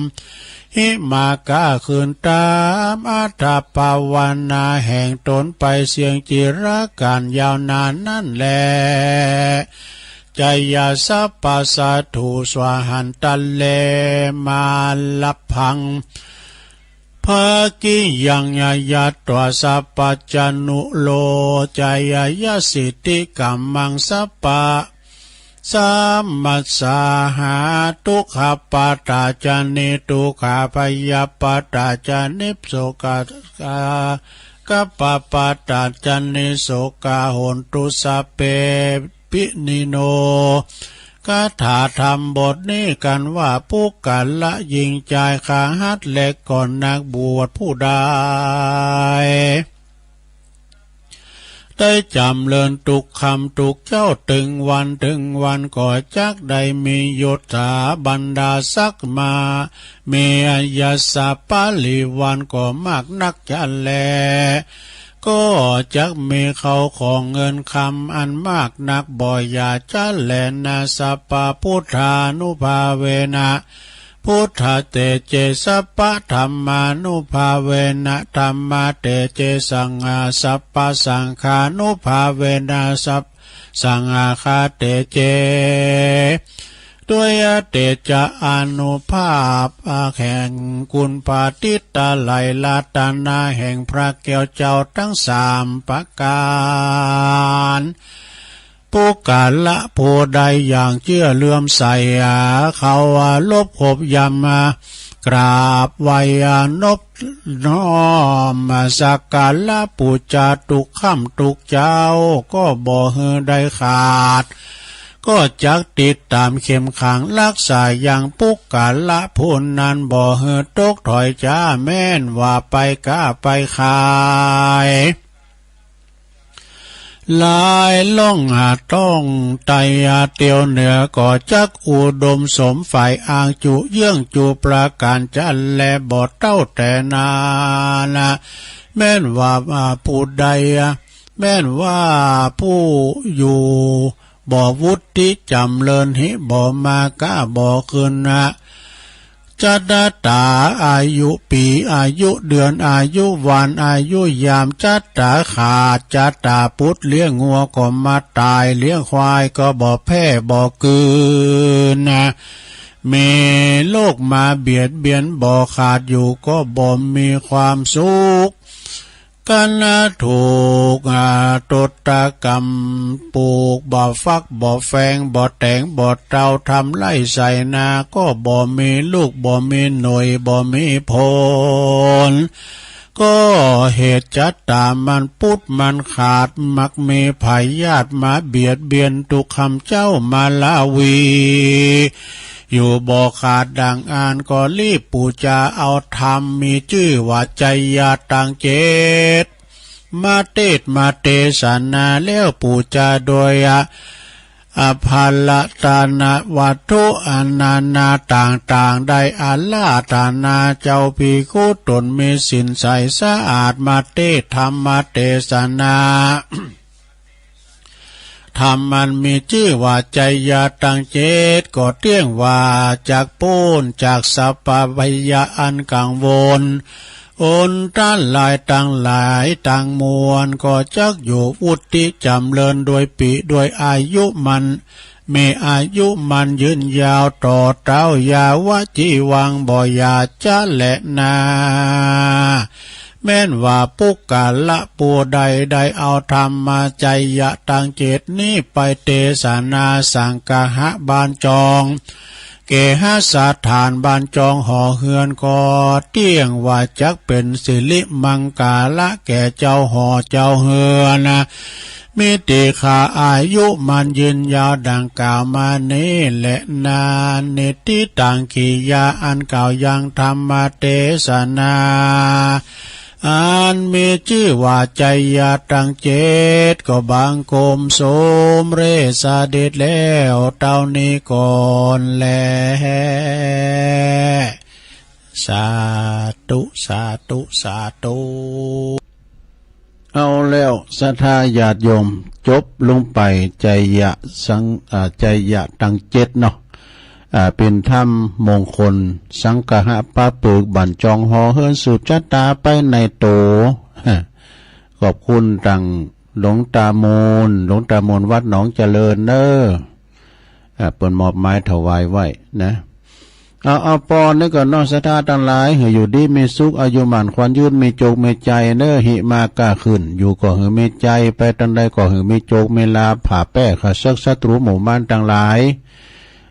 เหือนมีสุขภาพพลานามัยสมบูรณ์แข็งแรงเนาะมีความสุขกายสบายใจปุ่นจากภัยไกลจากเวรส่วนหนึ่งก็ขออุทิศบุญกุศลไปจิตตาดวงวิญญาณอันบริสุทธิ์ของแม่แก้วโอดลางตัวเนาะก็เป็นนักฟังแล้วก็โทรหากูตุนกูองค์ได้ยินเปิ้นอู่กันในสถานีว่าเปิ้นเสียแก่ชีวิตไปก็ตกใจเนาะนี่อันนี้จังเน้อมันหมั่นบัดเตงนะมีความเงียงไปมาก็ขอบุญกุศลไปหอดถึงเติงตันแม่เกี่ยวโอดลางเนอะสัพพิติโยวิวัจจันตุสัพพะโลโกวินาศตุมาเตภวัตวันตรายโยสุขีติคายุโกภวะอภิวาทานาสีลิสานิจังวุธาปจายโนจัตตาโลธรรมาวัฏันติอายุวันโนสุขังปะลังเอาแล้วได้ฟังนำฟังธรรมกันไปเนาะพินตีเรียบร้อยศรัทธาญาติโยมทั้งหลายตอนนี้ไปตุลุงก็จะขอประกาศข่าวสารงานบุญก็ค่อนข้างจะไม่หลายขึ้นมาเด้อครูบาอาจารย์เปิ้นก็ใส่ลายมาพองฝากประกาศมาพองกระตุ้นการทำบุญเนาะเป็นการเผยแผ่ตีหนึ่งจุดปัทุจุดปักกายหรือว่าเพิ่มพูนความหู้ไปถึงสถาที่เปิ้นอยู่ไกลก็จะมากินมาตานกันเนาะ ยอมจิตยอมใจวัดว่าอารามครูบาอาจารย์ที่เปิดจะพิการมีงานนั้นหลายวัดเนาะ22 23 24วันนี้เราเนิ่เปิ้นจะได้อังการลัทนาประทาดออกสู่หอทรงน้ำที่วัดฟ้าหลังเน้อวัดฟ้าหลังตำบลดอยหล่ออำเภอดอยหล่อจังหวัดเชียงใหม่ในเมตตาธรรมอาจารย์พระครูปิยกิจปรีชาที่ปรึกษาเจ้าคณะตำบลดอยหล่อเขต2นะเจ้าอาวาสวัดฟ้าหลังพร้อมด้วยคณะศรัทธาวันนี้เปิ้นจะได้อังการลัทนาพระธาตุสู่หอสงงานเจริญแต่วันนี้คืนนี้ปิ้นตุ่นไปจนถึงวันที่24เนวันมาฆบูชาเจิมพี่น้องศรัทธาญาติโยมเนาะเปิ้นจะมีสืบชะตาหลวงโดยมีการทำบุญสารสลงทรงน้ำกันตลอดวันตลอดคืนจะนั่นพระอยู่ละแวกไก่เคียงก็ไปลมกินลมตาลกันเลยวันที่22ถึง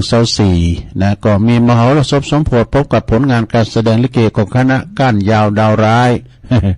เปิดม่านทำการแสดงให้ชมกันผมก็แล้วก็มีย้อนยุคมีมวยด้วยนะที่วัดฟ้าหลังเนอะลืมวันนี้พิ้นตุนไป22เ21เลี้ยวไปแล้วเนาะอันนี้ก็อันนี้มีนาบ่เลยอันนี้มีนาก็ประกาศเนาะมันได้เลงได้21 22 23มีนาคมนี่ก็ปุ้นบ่จะปล่อยหลงเสนาสนะภายในวัดแล้วก็วิหารหลงพระเจ้าละแข่งโดยจะหลองอายุวัฒนมงคลครบ6 รอบ72 ปีในเมตตาบารมีธรรมหลวงพ่อพระครูสุจิตานุรักษ์ดร.เจ้าคณะอำเภอฝางเนอะวัดพระบาทอุดมนะวัดพระพุทธบาทอุดมก็วันที่20ก็ได้รับข่าวมาเนาะครูบาอาจารย์ได้ประกาศว่าเฮาจะไปตั้งยั่งการตีธรรมสัญจรที่วัดเตียนวัดปางปอยนะวัดปางปอยจะพำนักพักหันคืนหนึ่งนะไปตกแต่งห่างเสียนเนี่ยกะทันเด่นธรรมาทราคาถึง60,000กันนะจะไปมุทิตาจิตกับหลวงปอเขาจะห่างโคกินโคตานดาโคกันตีวัดหานะไปนอนวัดไม่อามเขาค่ะไม่อามเนี่ยวัดนั้นอยู่บนดอยให้หน่อยนะกาดประมีนาวัดฮะจะไปพักกะหันตกแต่ห่างดาการปันนั้นก็จะมีธรรมะสัญจรโดยวันที่20เนี่ยคืนวันที่20พักกันที่หันที่วัดปางป้อยเนาะจอดจางหันวันที่21นะครับก็จะมุ่งหน้าไปที่วัดพระบาทอุดมเนอะเขาจะไปแสดงมุทิตาจิตเขาจะไปตานเต้นธรรมาทไผย้ำได้หอมก็หอมกันได้เนอะตั้งเวียงป่าเป่าก็หลวงปู่ครูบาดอยนะแล้วก็มาตั้งลำปางก็ท่านพระมหาสมชาติจาตปัญโยธรรมาตั้งละปูนเชียงใหม่ก็ท่านพระครูอภิวัฒนวิกรมนะก็เชิญกันได้ตามจากจิตเจตนาเนอะและแสดงมุทิตาจิตหลวงพ่อโดยความจริงใบเป็นมาแล้วนะอันนี้ตุลุงเขียนก็เดี๋ยวก็อ่านลืมกันเนาะแล้วก็วันที่27-28กุมภาพันธ์แต่เมืองฝางเนาะแต่เมืองฝางก็หอมกันได้ดีคุณแม่จงดีเชื้อกันทาแต่ว่านี่เป็นมาปล่อยหลงดีนี่นะ ที่วัดดอนจันทร์เนี่ยมากันจัดหลายโดยการนำของเมตตาบารมีธรรมหลวงพ่อพระครูสุจิตานุรักษ์นำทีมมาเลยปหมออินทรเขาแม่จงดีเขาก็มากันนะก็มาทำบุญกันไปแล้วแต่ว่าเอาบะเขียวหวานมาทำสายน้ำผึ้งเอามาถึง30-40 กิโลบนเนาะมางานปล่อย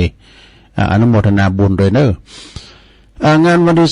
27-28กุมภานี่ก็ไปกินไปตานรวมทำบุญสารสลงสนน้ำอธิษฐานของครูบาจันแก้วหรือว่าพระครูศรีหธรรมรัตน์อดีตเจ้าวัดแพะโป่งเนอะวัดแพะโป่งก็วัดของบ่นันอ้ายแพะโป่งนะประหลงนิกรคำลือเกตเขาเนาะตุปีบอลหรือว่าท่านอาจารย์พงศพัฒน์ก็27นี่เป็นทักษิณา28ทำบุญการส่งน้ำวันคำเนอะที่วัดแพะโป่งตำบลเหล่ายาวอำเภอบ้านโฮงงานนี้ก็มีมีอย่างละนะย้อนยุคแล้วก็23-24กุมภาก็เดินหาปิงเหมือนกันนะส่งน้ำประทาที่วัดแม่ขานหลังถ้ำเนอะในเมตตาธรรมอาจารย์ท่านพระอาจารย์นรินทร์โลจโนเนาะวัดแม่ขานหลังถ้ำนี่ก็เปิ้นก็จะมีงานส่งน้ำประทาโดยนะ โปรแกรมนั้นมานิดแดงเมืองเขาเนี่ยนะแล้วก็แม่ครูแสงสุริยมนจากขับขันจำนันซอจังซอเฮาแล้วก็วันที่21ถึง24ก็กุมภาอันนี้ดอนจันเนาะแต่ก็ดอนจันนี่เปิ้นจะมีวาระเปิ้นตางเสนาสนาตวาแล้วเนอะอาจารย์พระครูประกอบไปแล้วก็วันที่24ก็จะแห่โคตานเนอะคณะคืนสีขาวก็หรือว่ามันจะคืนก็ตามไปเนอะวันที่24วันเดือนปิงนั่นพอดีเดือนหาปิงก็จะแห่โคตานกันเนอะที่วัดดอนจันทร์ตำบลเวียงกาหลงอำเภอเวียงป่าเป้านะในเมตตาธรรมอาจารย์พระประหลัดนัทพงศ์เนาะตัวปินนัดเอาประหลงเล็กเขาเนี่ยขอเชิญทำบุญฉลองปล่อยโหลมกันกุฏิและก็เสนาสนะถาวรวัตถุต่างๆวัดจันทร์เกษมนะหมู่ที่6บ้านแม่เต้าไหบ้านเต้าไหตำบลทุ่งรวงทองอำเภอแม่วางจังหวัดเชียงใหม่วันที่16-17 มีนาเมื่อก่อนเนื้อไก่อยู่ลูก16-17 มีนาเมื่อก่อนเดินหนาพุ่นนะพระอาจารย์สุคำสุจิโตนะรักษาการเจ้าวาดฝากประกาศมาเด้อเอางานต่อไป4 มีนาวันที่4 มีนาคมนี่ก็เปิ้นจะมีงานทรงน้ำประเพณีอธิษฐานของครูบาสุขเนอะท่านพระครูบาวรสุขบดนะหรือว่าครูบาสุขเฮานี่อดีตเป็นเจ้าคณะตำบลบ้านเป็นอดีตเจ้าวัดป่าสร้างน้อยเนอะก็คือว่าเปิ้นจะมีวันที่4 มีนานะซึ่งก็เมตต่อมเปิ้นฝากประกาศมาเนาะนะแล้วก็วันที่24 กุมภาเจริญรวมทำบุญปฏิบัติธรรมปูชาเป็นพุทธบูชาในวันมาฆบูชาเพื่อจะมีการสวดมนต์ทำวัดเย็นแล้วก็เจริญจิตภาวนาฟังเทศน์ฟังธรรมกันที่วัดเกตการามเนอะวัดเกตการามนะในเมตตาบารมีธรรมอาจารย์ท่านพระครูหลวงพ่อพระครูสันติเจติยากรเนอะตั้งแต่เวลา 18:30 นาทีเป็นต้นไป6 โมงครึ่งนะเป็นเริ่มปฏิบัติงานปฏิบัติธรรมเนอะที่วัดเกตการามวันศีลที่24 เดือนหาปิงศีลเนี่ยนะก็ปากันไปพระพุทธวัดปฏิบัติธรรมกันที่วัดเกตการามแล้วก็วัดศรีมหาโพธิ์นี่ตุปิเลินนี่เป็นก็ฝากประกาศมานะแต่เป็นจะมีการปฏิบัติธรรมเข้าลุกขมูลแล้วก็ประเพณีถวายพานพุ่มไหวสาสักการะบูชาพระใหญ่ในประจำปีประจำเมืองฝางในประจำเมืองฝางนะในวันระหว่างวันที่22 ถึงวันที่25 กุมภาพันธ์พระเจ้าเขากำหน้าที่วัดพระธาตุศรีมหาโพธิ์วัดพระธาตุศรีมหาโพธิ์นี่ก็คือตะโปธารามพระใหญ่นะที่บุญดอยบ่นะตำบลนาโป่งน้ำร้อนอำเภอฝางในวันที่24นั้นเป็นวันเสาร์บนจะมีการแข่งขันบอกไฟดอกชนิดสเปรย์นะกระป๋องสเปรย์ในกับแบบรถโผนเด้อความยาวก็บ่เกิน30 เซนติเมตรนะนักเลงบอกไฟฟังไว้เด้อเวลา20 ทุ่มหรือ20 นาฬิกาก็เริ่มลงทะเบียนกันนะค่าลงทะเบียนนะก็บอกละ100 บาทเด้อ แล้วเวลาประมาณ8 โมงครึ่งหรือว่าทุ่มครึ่งนะก็จะเริ่มจับฉลากการแข่งขันรางวัลที่1 3,000 พร้อมถ้วยรางวัลรางวัลที่2 2,000 พร้อมถ้วยรางวัลรางวัลที่3 1,000 บาทพร้อมถ้วยรางวัลรางวัลชมเชยมี2 รางวัลรางวัลละ500 บาทเด้อหมายเหตุในประกอบว่าฝังถังเอาถังฝังบอกไฟเอาแต่ลูกแวงบานมาและเป็นว่าห้ามขาดห้ามลองวะ ห้ามยัดใส่ดูนะติดต่อสอบถามได้ตีท่านตุปีจำเริญโชติธรรมโมตุปีเลินนะหมายเลขโทรศัพท์ก็086-346-6955นะหรือว่าคณะกรรมการกิตติมศักดิ์ตรงฉินแบบโปร่งใสก็คือตุปีตั้มเมืองฝางนะหรือว่าพระครูวินัยทรพิเชษโพธิจันทร์อันนี้ก็ผ่านไปต่อไปก็งานต่อไปสถาไหวตาการอ่านประกาศข่าวสารงั้นบุญหลายหน่อยเราดูตางอ่านหน่อยเนาะตะโปธารามผ่านไปแข่งขันบอกไฟสเปผ่านไป แล้วก็งานต่อไปก็27 กุมภาเนอะอันนี้วัดบุญญาวาสวิหารเนี่ยเปิ้นจะได้มาปล่อยล่อเนอะในพระเดชพระคุณหลวงปู่พระธรรมพระราชธรรมลังการเด้อเปิ้นก็จะได้เคินศพนะแห่กันมาที่พี่ที่มจลลำปางไปเนาะจากนั้นก็ไปโลมทำบุญกันเด้อปล่อยล่อเนอะในพระเดชพระคุณหลวงปู่เป็นจัดต่างหลายอย่างจัดโรงเรียนมจลโดยวิทยุโดยโหหลายอย่างเนาะ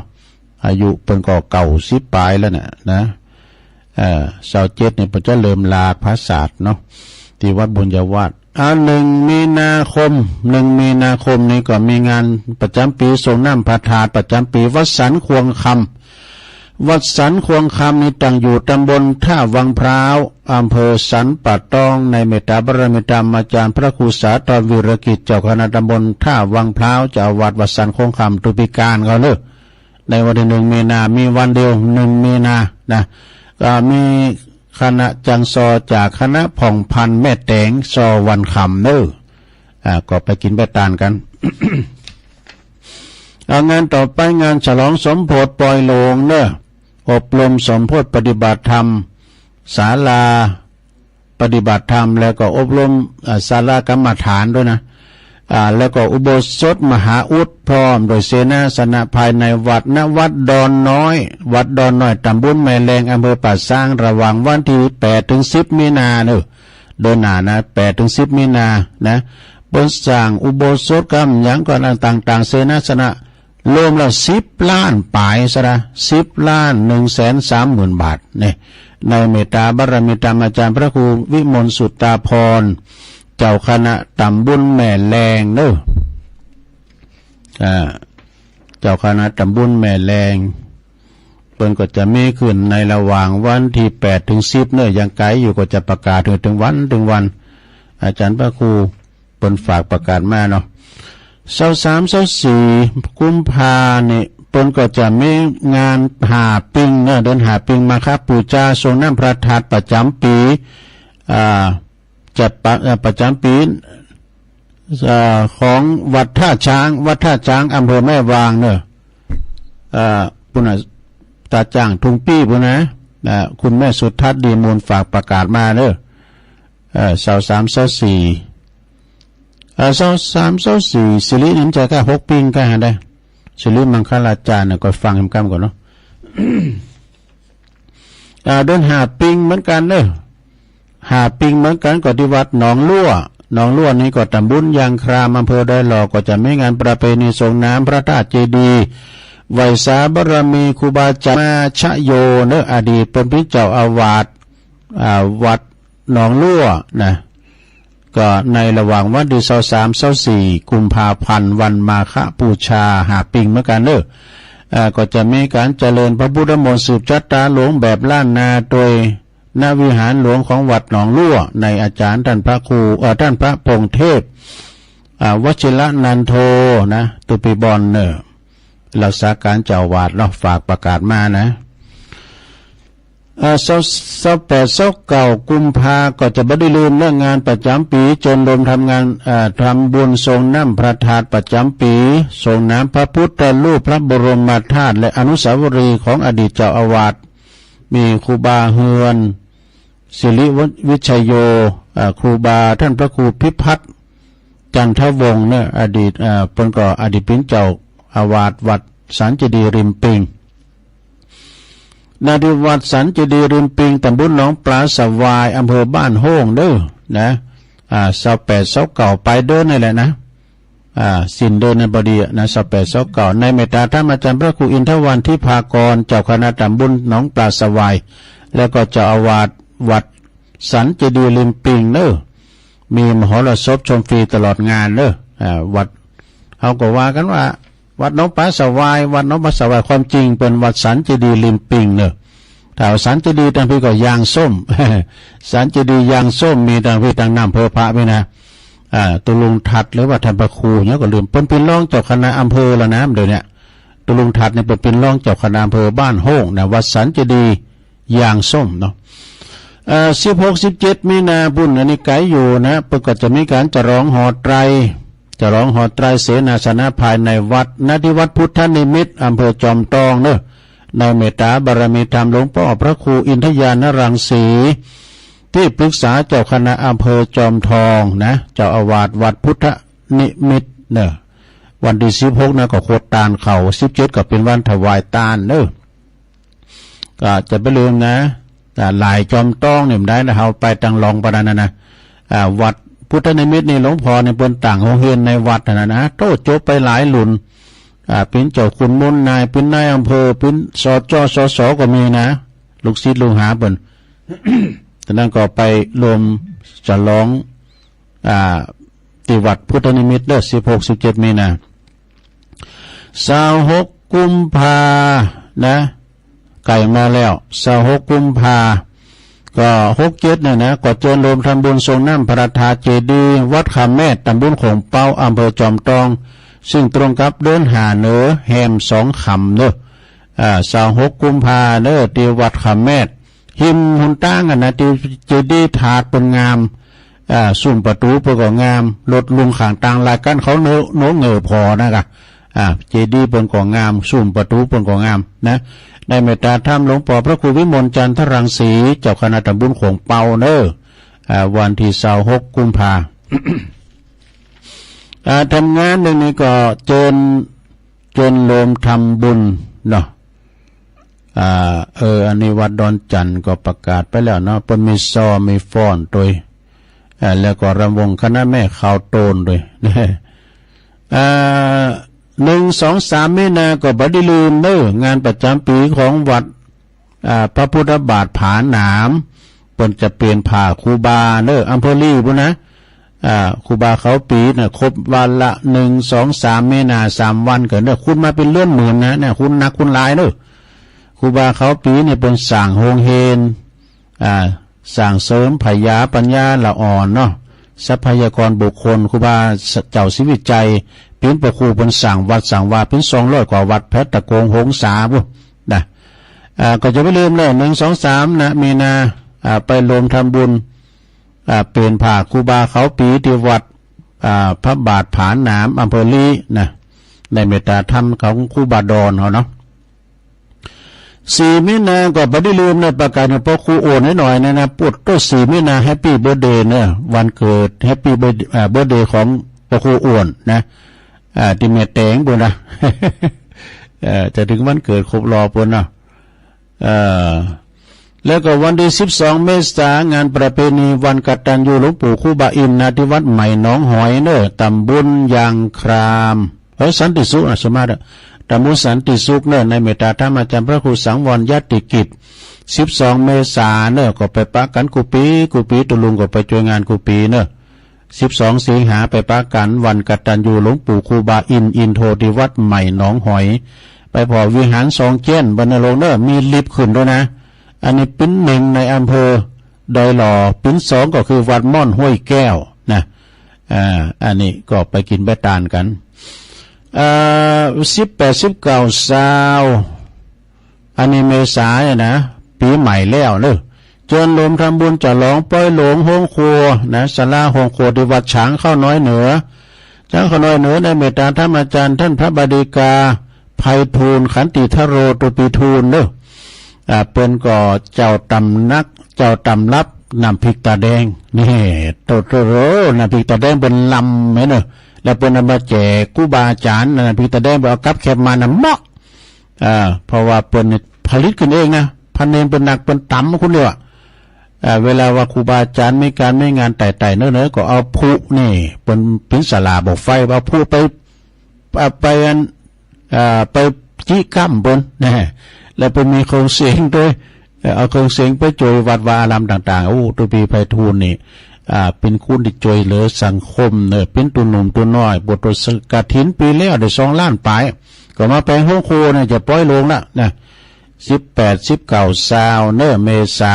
ไปปะกันตีช้างเข้าน้อยเหนือตุลุงก็ไป15-16-17 กุมภาแล้วไปแล้วกันเนาะวัดมิ่งเมืองมูลนะแล้วไปละแล้วก็งานต่อไป 10 เมษายนก็ไม่ได้ลืมเนอะงานฉลองงานประเพณีส่งน้ำพระธาตุเจดีย์ส่งน้ำรูปหล่อเหมือนของท่านพระครูเวรุวรรณพิทักษ์ครูบาอาจารย์เขินคำเด้ออัตตสันโตอดีตเป็นปิ้งเจ้าอาวาสวัดสุวรรณวิหารแม่อาวเด้ออดีตปิ้งเจ้าคณะอำเภอป่าสร้างกันนะเป็นมาแปลงวัดแปลงว่าก็เป็นดีเป็นงามวิหารโบสถจตุรมุขก็งามซึ่งปัจจุบันนี้ก็เพิ่นจะมีงานตลอด10 เมษายนเด้อที่วัดสุวรรณวิหารในเมตตาธรรมอาจารย์พระครูสุวรรณสินวิสุทธิ์เจ้าคณะตำบลนครเจดีย์เขต2เด้อเจ้าวัดสุวรรณวิหารตุบิบินเด้อ10 เมษายนเด้องานที่วัดสุวรรณวิหารนะเรื่องก็ศรัทธาญาติโยมในวันที่23 24 25งานปล่อยหลวงที่วัดตาตุมเด้อวัดตาตุมหลวงนะตำบลตาตุมอำเภอป่าสร้างในเมตตาธรรมอาจารย์พระครูอาจารย์วัดวิสุทธิ์แล้วก็ท่านรองจำนงจันทโชโตเป็นจะมีปล่อยหลวงกันนะ23 24 25กุมภาเดียววัดท่าตุ้มงานเนี่ยเปิ้นจะร้องซุ่มประตูเสนาสนะภายในวัดเปิ้นงามวันนั้นตุลุงก็ไปช่วยในงานที่เปิ้นยกยอชาติและปล่อยหลวงเนี่ยแต่งานแพทย์ผาสุกใจล้วนก็นิมนต์ไว้หลวงพ่อประกบนิมนต์ไว้มันมาเต็ดครับเนี่ยมันมาเต็ดกันที่วัดตำบลเดียวกันได้ไปเขาจะด่าโหกะ ไปโจไปกูปีกับฝรั่งนะสุมาเด้อเอาไว้โอกาสหน้าเนาะ23 24 25ปล่อยหลวงวัดท่าตุ้มเนาะแล้วก็1 เมษายนเด้อ1 เมษายนประเพณีส่งน้ำพระธาตุเจดีย์วัดสันเมืองเด้อส่งน้ำพระธาตุเจดีย์พบโชคทวีศรีสันเมืองที่วัดสันเมืองนะก็มีซอหือฟังตลอดวันเด้อมีย่อนยุกโดยศรัทธาญาติโยมท่านผู้หนึ่งผู้ใดจะมีเจตนาหับเป็นเจ้าภาพสังฆทานจุล300เด้อแจ้งความจำนงหมายได้จุล300บาทแป้งนะตัวลุงก็จะไปหับอยู่แล้วให้จะเป็นเจ้าภาพหับโฮงตาลนี่ก็สำหรับหนึ่งก็500 บาทเด้อสำหรับ500 บาทโรงทาน1 โรง500 บาทโจนกันได้เด้อหรือว่าจะไปออกโฮงตาลเองก็ดีนะติดต่อสอบถามได้ที่พระอาจารย์เน้นหลักปัญโยนันหรือว่าเจ้าอาวาสหรือว่าปกำนันวิวัฒน์ปัญโยยอดหรือว่าปุรามติบ ปุรามติบอันนี้ก็สิ่งไปแล้วก็งานต่อไปโยมทำงานหนึ่งนะอันนี้ก็อันนี้กันเนาะ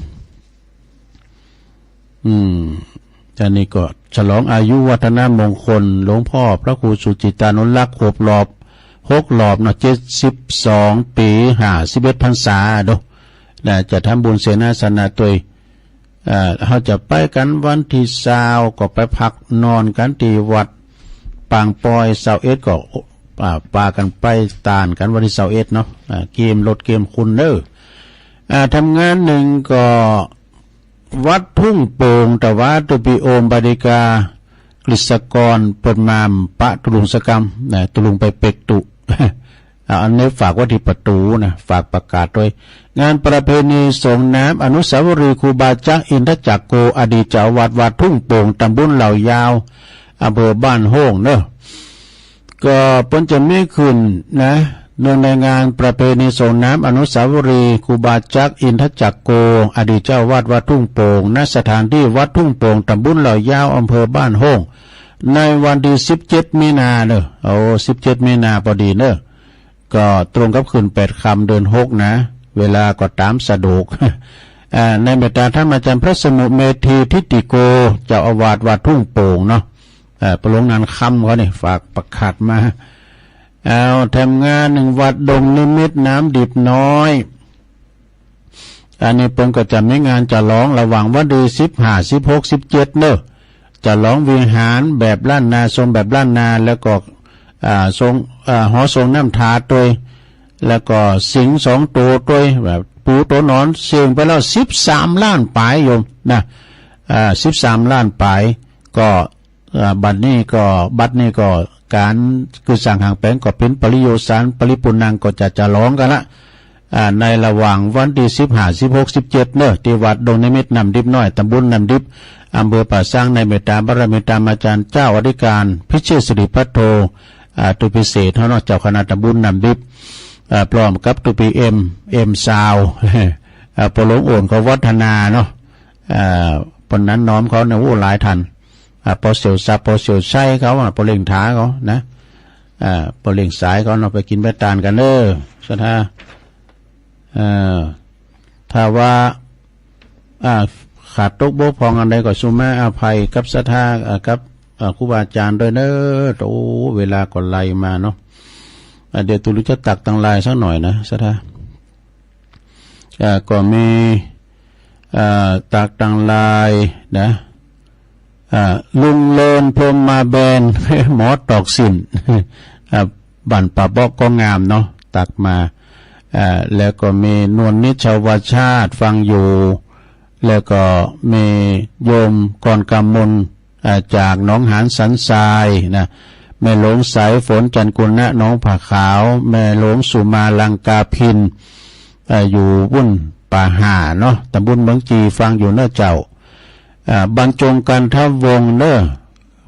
ฟังอยู่เน้อเป็นกำลังใจอันนี้นำดิบเนอเน้อแม่ครูทองคำที่วงคำจากเสาหินสีโบบานวันนี้ก็มีบุญแต่วันหนึ่ง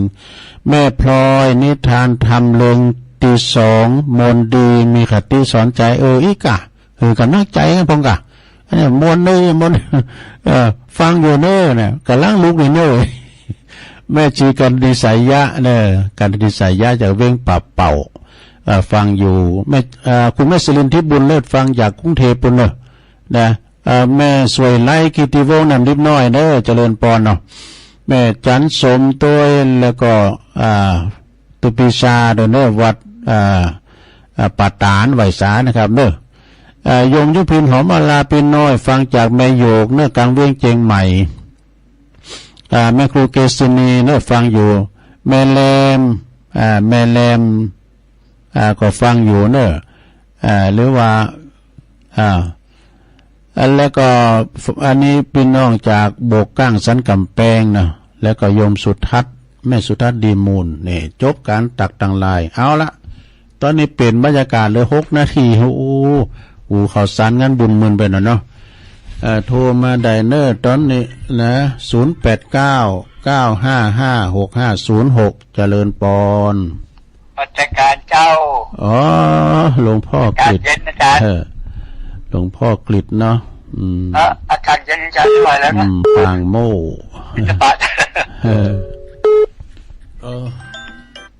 เจริญปอนเจ้ากับไอ้เจ้าตุลุงยองน้ำตาแมงมันว่าไปเลยนะอันนี้เป็นหัวอกแมงมันเลยเจ้าหัวอกแมงมันตันเต้นาอยู่พื้นกัตุธาอย่างนี้ก็ได้มนุษย์เดินดินโลกาต่ำไตเขาบอกเว้นไว้แต่หันตะวันบอกกี่นาทีก็รอทีอยากเอาจนได้จะป้าลูกนี้คนนี้ก็ได้เพราะว่าลูกใหญ่กว่าแม่นะเจ้าจะพักมาเกงพักเป็นเต่ามาเจ้าดีกว่าไม่มันออกคู่ยามคำยังบดตั้งหันว่าเส้นตะวันเป็นอย่างได้เจ้ากินผักกินปลาเอามาเข้าเข่าผ่านต้องเราเนากันกินยังลงไปหรือกินแมงมันผ่านต้อง1 วันนาจารนะเจ้าทำยองวรกรรมกับวันนาจารวันน่ารังเกียจนะเจ้าไว้สาเจ้าน่ารังเกียจเจริญเขามาใหม่เราเมินไปหน่อยเดี๋ยวเขามาใหม่0899555606เจริญปอนกลับไปสาวันนี้ครับน้องเบลฟังบุญว่าชัดเจนดีนะครับชัดเจนเจริญปอนเจริญปอนเจ้าตะลุงแม่พิมพ์เนาะเจ้าแม่พิมพ์ปาเดชชัดเจนเนาะเจ้าสาธุเจ้าไว้สาเจ้าเจริญปอน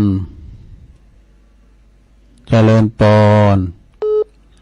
สาเจ้าตุลงฟังอยู่เนอะปะไหลน้อยลำปางจ้าน้อยเจ้ามันดูดีเนาะเจ้าพังแต่เจ้ามากับตุลง ฟังไปติ๊กๆเนอเจริญปอนนะแม่เนอสาธุลำปางเจริญปอนกราบไหว้สาเจ้าตะลุงแม่สีทอนเนาะใส่ปากการเจ้าชัดเจนดีนะเจ้านี่พระบาทอุดมดีกะเจ้าจินดีเนอแม่เนอป้าเจ้าไหว้สาเจ้าตูเจริญปอนเจ้าสาธุเจ้ายังไม่สันอยู่เนอสัจเจนไม่สันสีเนาะยินดีนะแม่เนอสาธุเจริญปอนเจริญปอนไหว้สาเจ้าวันนี้เสียงแหบเนอะแม่จันสี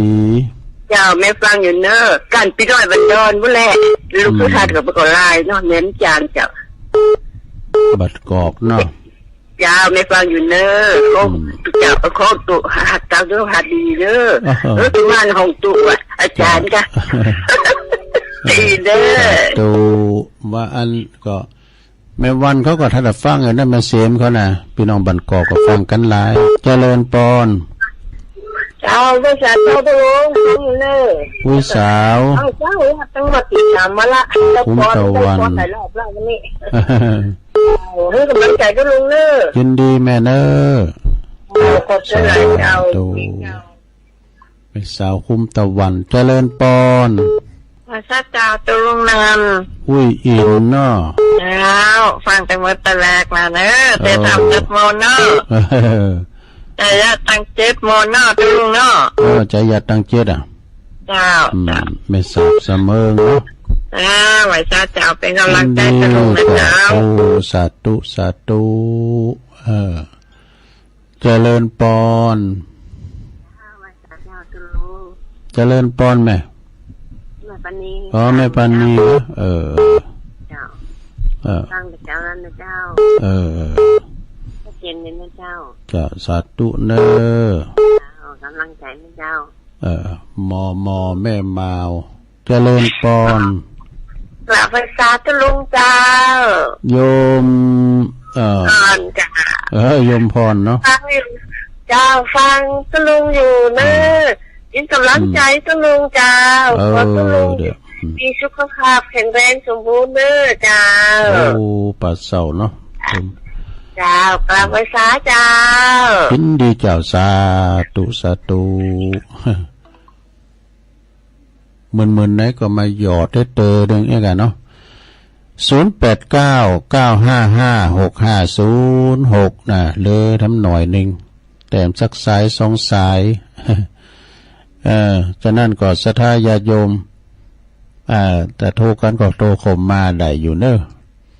วันพุธนี้ก็จะมากระตุ้นงานมาฆปูชาทำกรรมเนาะมาฆปูชาก็วันพุธก็เป็นวันหอวันดาแล้วก็เนาะวันที่23นี่เป็นวันโกนแล้ว24ก็เป็นวันมาฆบูชาจะเอาเรื่องมาฆบูชามาเล่าจะได้ฟังกันเนาะก็โทนสายก็มีหลวงพ่อกฤษพุทธอุทยานปางโมดเชียงดาวน้องแม่น้อยกาดนัดบันดอนโลงเนอะน้องเบี้ยว